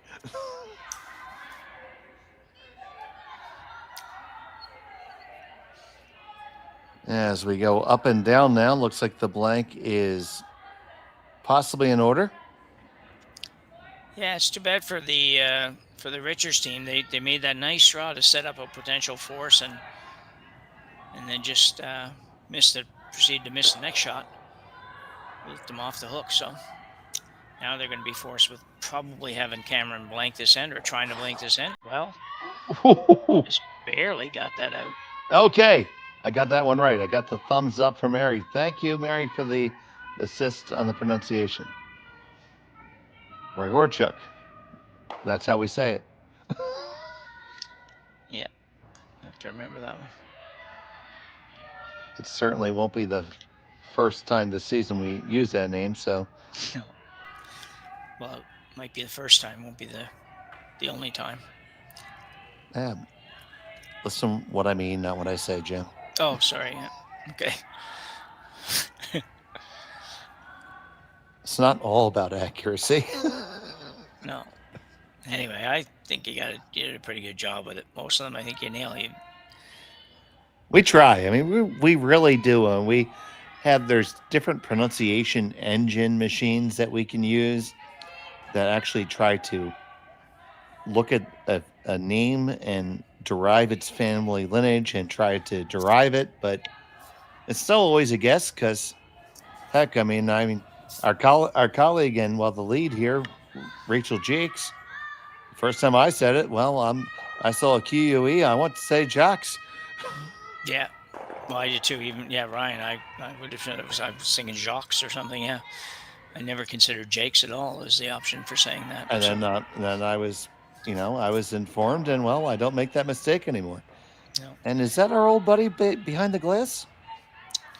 I don't know. Did catch it, but it's we've had a lot of help from the chat on a lot of names over the last couple of years too, which is a bonus. So thanks to everybody that helps out on that. Oh yeah, I mean it's certainly not easy. I thought for a second I saw Ryan behind the glass, but it's not him.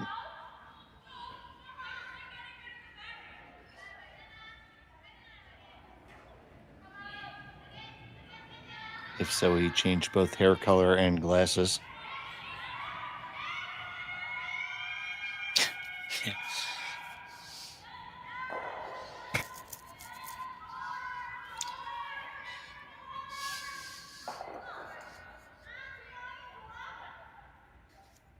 That's right, hair color, just needs glasses.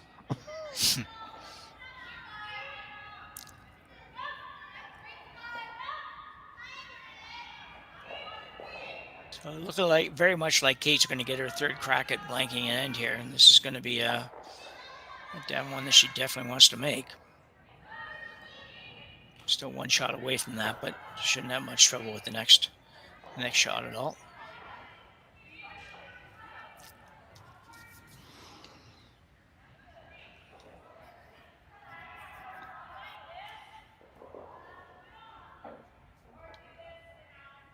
This one just a touch spicy. Do you ever get cute here and freeze to it? No. Okay. I just set you up to Cheryl Bernard me right there, so I knew it. Well, Oh no, Vic. Oh, okay.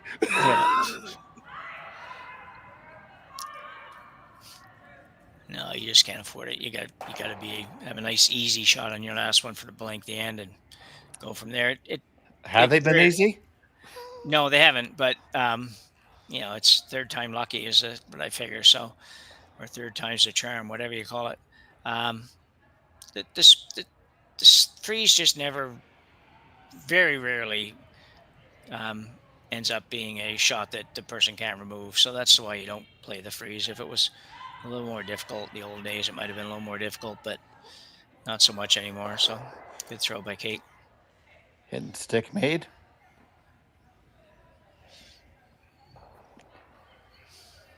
Now I imagine you want to leave it right there so you have to roll as far as possible, right? Yeah, I would think so. Yeah. Ironically, if you're talking about the shot you were just suggesting for Kate, Richards is in a position where she could think about playing a freeze on this shot, because its rock is just behind the tee line. If she made it really good, it might make really tough for Kate Cameron to score too. So you could actually think about it probably more. I'd be more inclined for her to be thinking about the freeze than for Kate to be thinking about the freeze. So.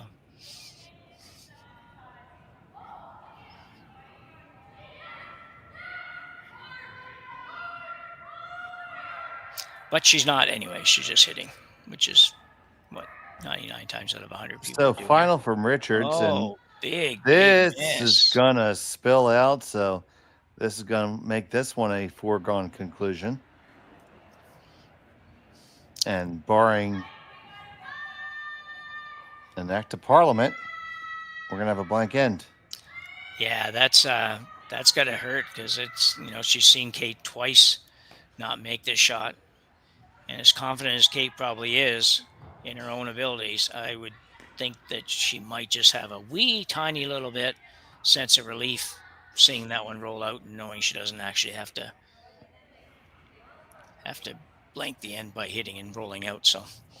So Cameron pitches it through. She'll have the hammer down 1, coming home at 8. We'll be right back from Saville after this.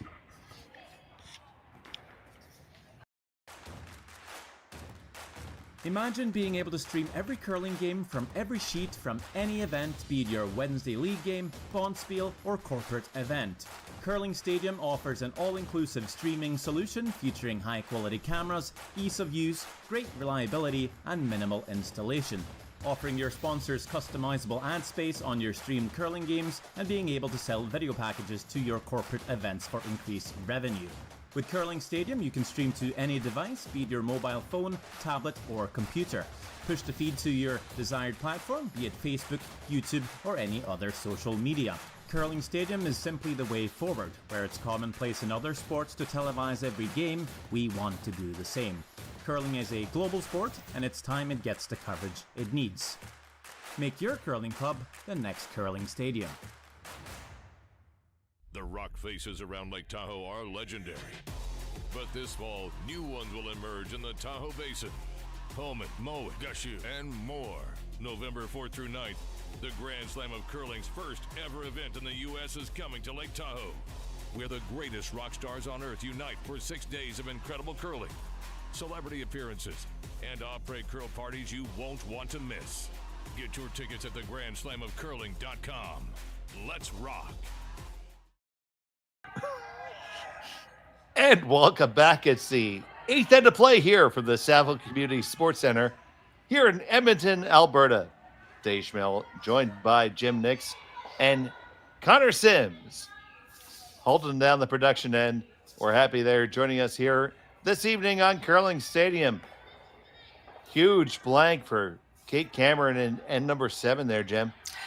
Yeah, massive blank, and I have to believe that Kate had a little sense of relief there when Gracelyn's last shot rolled out, because she has, like it or not, she's had a couple of struggles with those blanks. She's hit and stayed twice, so she probably felt a little bit better about that, and in a good position now. But you know what? For 3 hands, we basically called the same strategy here. It just depends on which team we're talking about. And now Gracelyn Richards in a position without hammer, up 1 admittedly, but up hammer. She really has to go hard here to attempt to steal or force the issue. And so I expect to see her be very aggressive this end as well.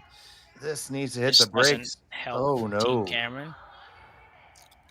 We've seen a few of those in this game that just don't make sense. And I know it's early in the year, but just well, it's downhill that way at Saville. Don't you know that? Well, no, I didn't know that at all. No, neither do I. It just sounded good. Yeah. Played in rinks like that though over the years, no question. We think it's just a scudge faster coming home at our club, but it would require a lot of people better than me throwing stones to actually document that. Needs to make contact here. Made contact. They're going to pick it out, roll all the way out.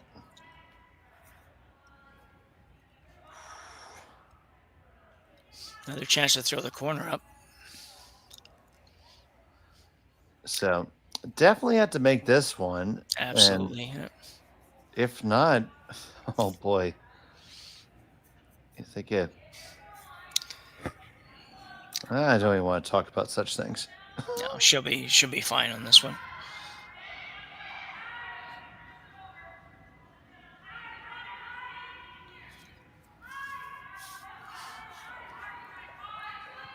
Well, as my coach Wayne Anderson would say, you made a positive adjustment. Yeah. You knew how to be lighter. It was lighter. You probably didn't want that much lighter, but you made the appropriate adjustment.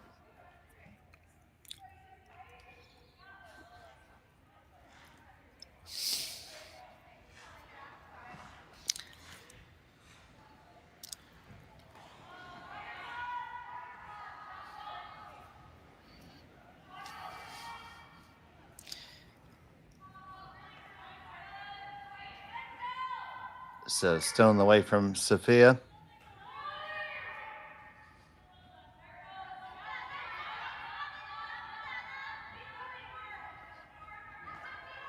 Nice center guard there by Rahorchuk.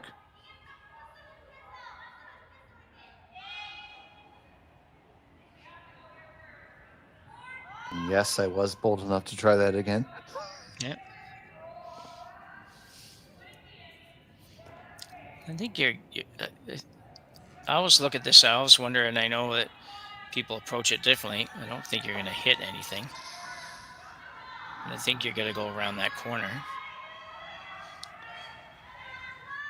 I think as long as you know your 1 is still there, you're playing hard for 2. Yeah. So she's coming around the center guard.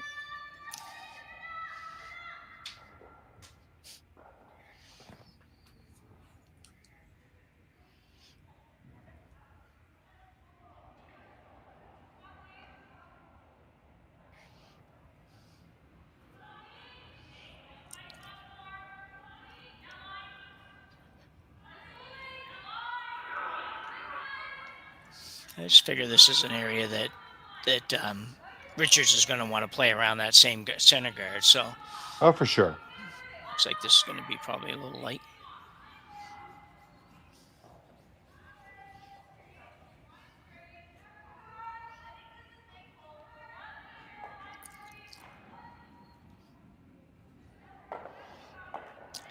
Well, if you're Cameron now, you've got a corner guard and another one that's sort of pretty close to being a corner guard. So not a bad setup, despite the fact there's going to be another yellow one in there. There's worry about those ones after.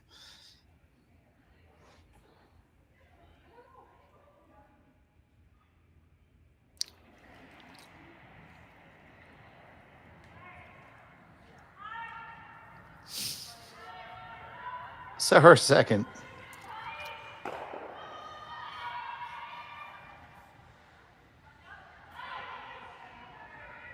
This looks very light.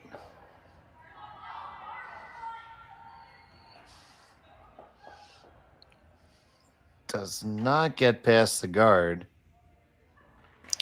I feel like Cameron's got to come under it now somehow. Yeah, I don't know. I think she's going to probably move something here. To me, if you move something, you're probably saying you're playing for one and an extra. Well, I don't know. If you can get... The problem is that what happens with the red one here. Like, you can get rid of one for sure, obviously, and you can get rid of... Might get rid of two, but it's going to be pretty dicey. And I concur with this 100%. If there's a time to talk about it, it's now. Yeah, so you look at this here. If you hit that kind of in the crotch, it's going to jam on the red and hang around there.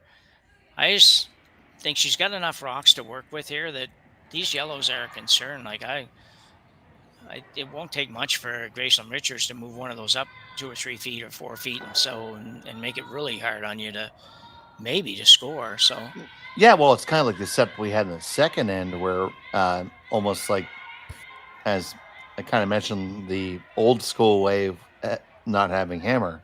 Yeah. 2 rocks there in the control zone. It's not something that we talk about very often anymore because it's just not the way the game's played. Yeah. But you see how, well, it just messes with all the cooking when those stones are there. Yeah, I think she's going to try to remove the yellow one that's on her right first and hit like about probably, I don't know, probably 3/4 to 7/8 of it, so it doesn't do any damage on her one that's just short of the 12-foot there, the red one, and then see if she can get it to kick a little bit, maybe, and move the other yellow over some.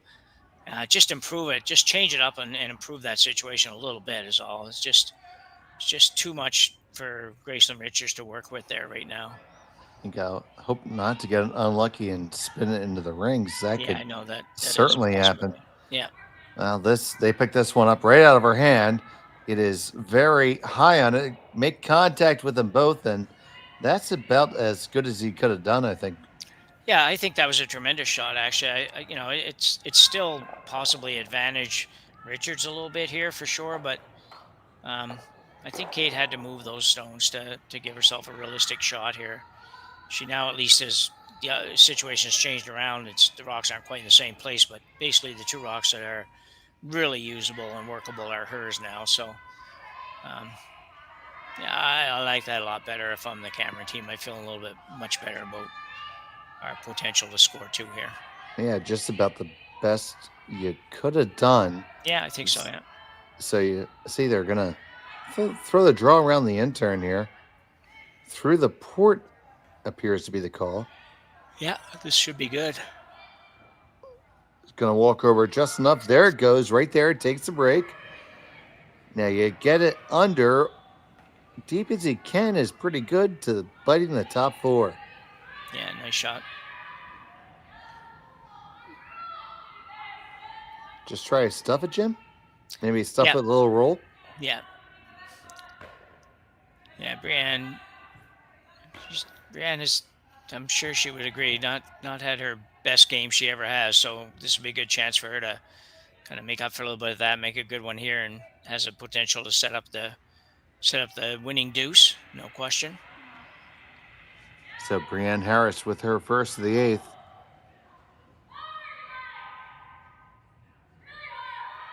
In the neighborhood, I think. Great shot. Oh boy. Very nice.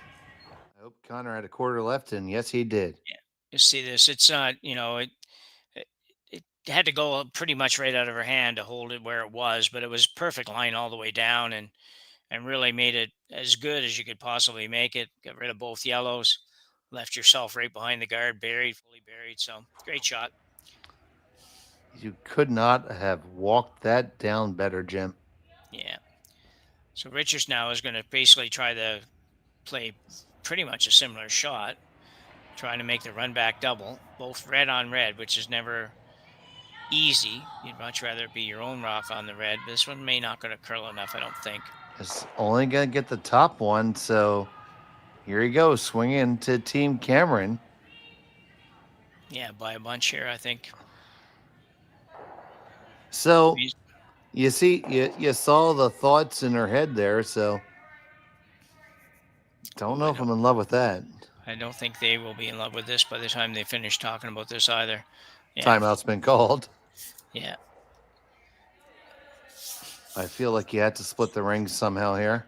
Yeah, you're doing something like that. You're coming around the two corners on the right, the yellow, red, yellow on the right as we look at it, or on the left now as we look at it, or you're splitting that rock, which is never my favorite shot, but sometimes it's a necessary shot.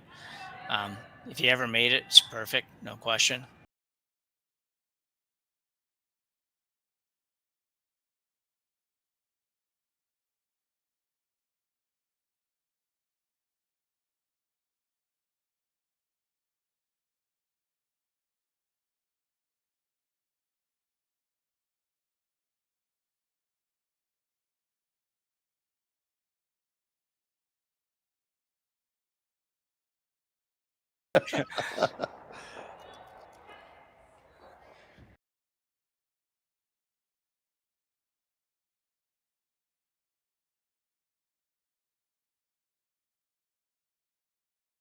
Don't leave a double. But at the same time, it might be a necessary evil here because that rock is just in a tough spot to do anything with. Otherwise, you have to ignore it and come around the corners. And so it looks like they're going to consider playing a split here anyways. So this is like a backline shot, so you have to make contact for sure. Jim, I'm with you. This is about my least favorite shot. Yeah. I like drawing around those side guards, even to the back of the rings. Yeah. Yeah. I really kind of like back eight. I don't think you do yourself much hurt there. No, I don't think you do either. Just get it away from a double. And frankly, it's a really easy shot to make compared to this. Yeah. This is fantastic if you make it. Yeah, it is. It really is. The risk reward thing here would be really big, and it does carry some risk, but the reward is pretty nice. So Brienne Harris needs a good one here with her last of the eighth. Playing for the little split ski, looking to julienne that rock just like a carrot.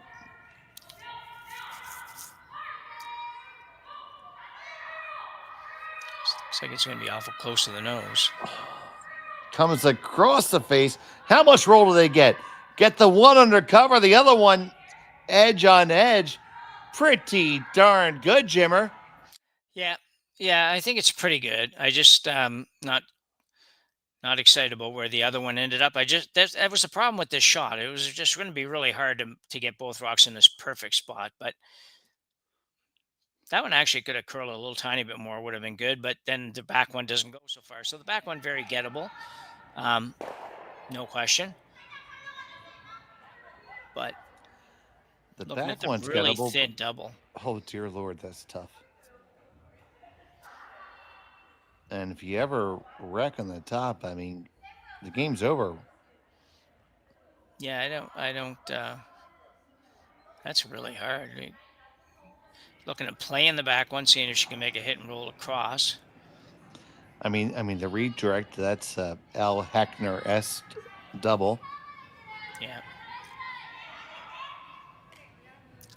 So with the amount of time this team has taken to call this shot and the difficulty that they're having trying to figure it out tells you that the previous shot obviously was pretty darn good. Brienne will be much happier with her results in this end. She had a really nice shot on her first one and a pretty darn good shot right there as well. The rest of the squad coming down to talk about it.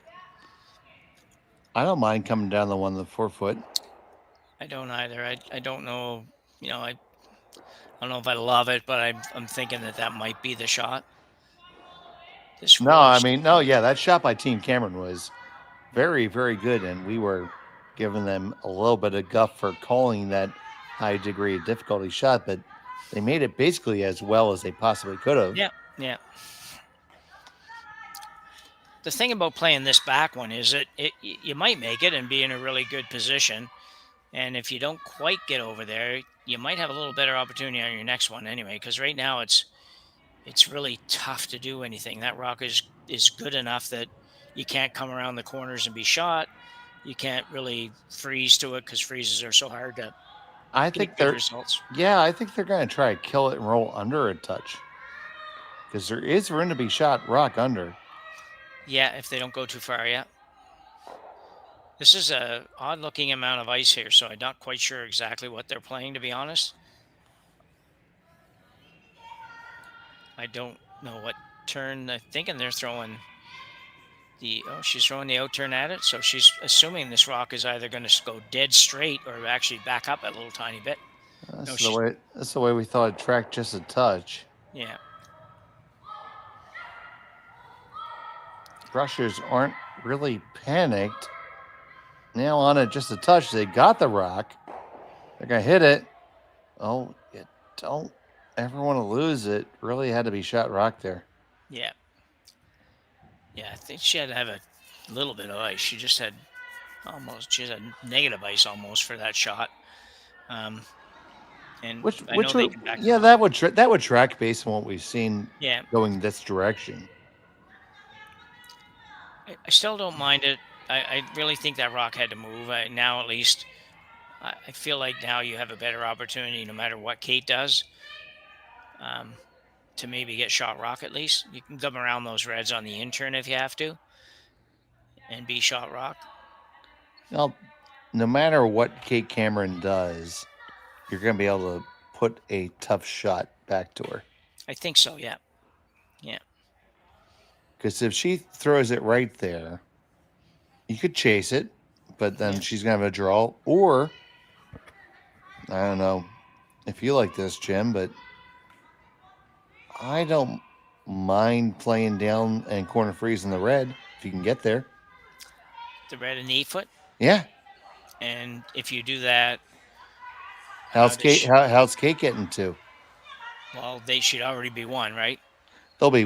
they have to come all the way around the other side. Okay. Yeah. You're smarter than me. Well, no, I don't know that, but it's I just think that I don't know where she's going to put this rock, but if the situation was like this when Gracelyn goes to throw, if she corner freezes that red, then Kate has basically the whole 4-foot plus to draw to. So I don't think that would work. Could you? Well, I know we don't like playing the wrong color in, but you can run the red guard in and kill both reds. You could. You're not losing if you make that. No, I agree. I think you're going to draw around I think I'm drawing around on the in-turn if Kate goes too far to the right here or right now. Yeah, because we know where Kate's going. She's been going there all day. Yeah. They talked about it, but that was just for show. Yeah. Yeah. So if she goes around and buries in here and you can't do anything with it, assuming she doesn't go too deep and doesn't leave you a chance to freeze to something, then I think you swoop around on the in-turn side and get shot rock and give her a pretty hard shot. You got to make it, but you got to make whatever you throw now. So No, I don't mind that, Jim. Yeah. But this one has to be made first. Well, for sure. Yeah, and you definitely, you don't want to just throw this down and slide just 3 inches behind the tee line and it's disaster. So yeah, all kinds of bad happens if that happens. So Kate Cameron with her first of 2 and then number 8.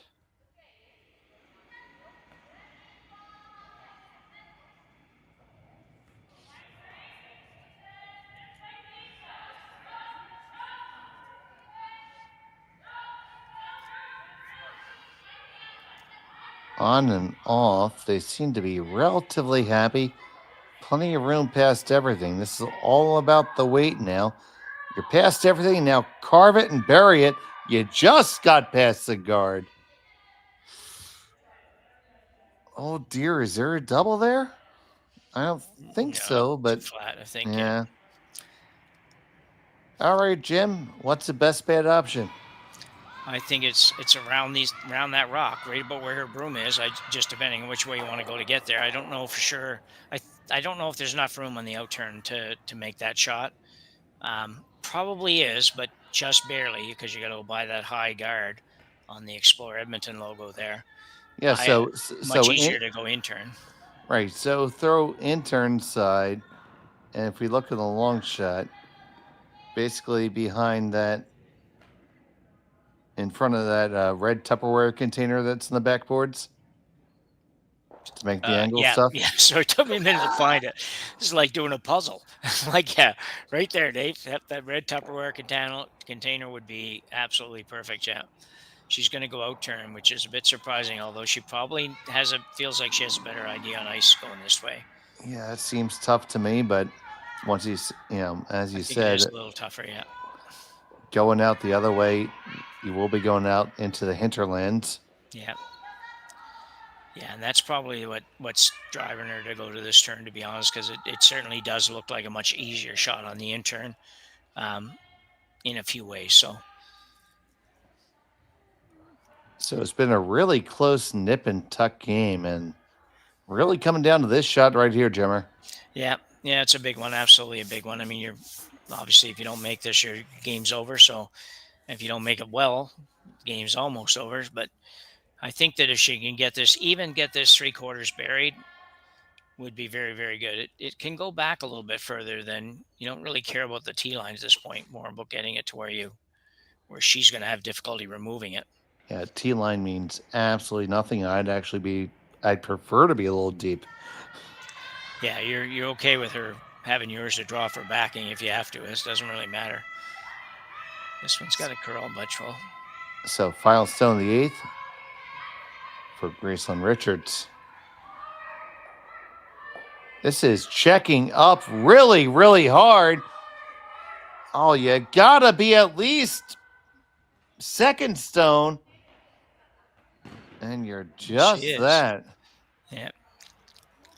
But it leaves, well, as close to a layup as you're ever going to have in curling. Yeah, they've done a great job in this game sweeping that one there. They just were just a little tentative maybe early on.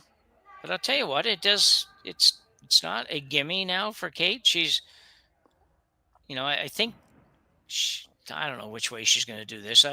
You could hit that, obviously, and get your 2 pretty easily, but you might just decide to just draw, take a little tiny bit more ice than you took the last time, and just draw the edge of the 4-foot on that side. That would seem like you never lose if you draw. Yeah. But we are going to hit. Yeah, I would generally consider her reputation being that of a hitter, and so I'm not shocked by this shot at all. But no, as would I, and probably a shot I'd call for myself. The nice thing, she's got a couple things can happen. She can hit it a little tiny bit too thick, and it takes her red one out in the left, but the yellow goes, and her shooter stays over here by the other red one, so she's fine there. If she hits it right on the nose, obviously it's gone.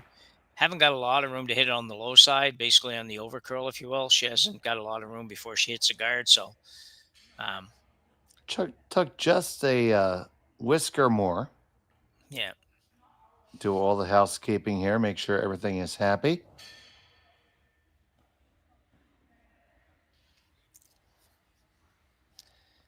So, Kate Cameron for the win. Final stone of the 8th. Sets it out. Nice, clean delivery. Yeah, Brusher's not laying anything on it. Just keeping it clean. Down there, no problem. 1, 2, and 3. And it's a win for Kate Cameron by a score of 6-4 over Gracelyn Richards. And Yeah. Jim, and it's back and forth there. And Cameron, well, has to feel, I would say, just a touch lucky to walk off of this one with a win. Yeah, definitely. You hear it all the time, but that game could have definitely went either way. There were a couple opportunities both teams had that they didn't take advantage of, a couple that they did. So, the nice thing for Kate and her team is that she threw that last rock probably better than any rock she threw the whole game. So, I really liked the way she threw that shot and how they managed that. She moves to 2-0 now, which puts her in a good spot to looking ahead to get into the playoffs, and tough slugging for Team Richards now. No, it's certainly completely agree. And that is going to wrap up our coverage from the Saville Community Sports Center for this evening. Please join us tomorrow, where we will be online at 9 a.m. Mountain Time, 11 o'clock in the East. We will have Caitlin Laws against Nancy Martin and Skurlik versus Sturmey at 9 o'clock. Please join us right here on Curling Stadium all weekend. So from the Saville Community Sports Center, for Jim Nix, Connor Sims in the production, my name is Dave Schmelt. Thank you so much for joining us. Good evening. Live curling rocks. And this November, the best in the world are coming to Tahoe. Get your seats now at gsoctickets.com. But hurry, early bird pricing ends soon.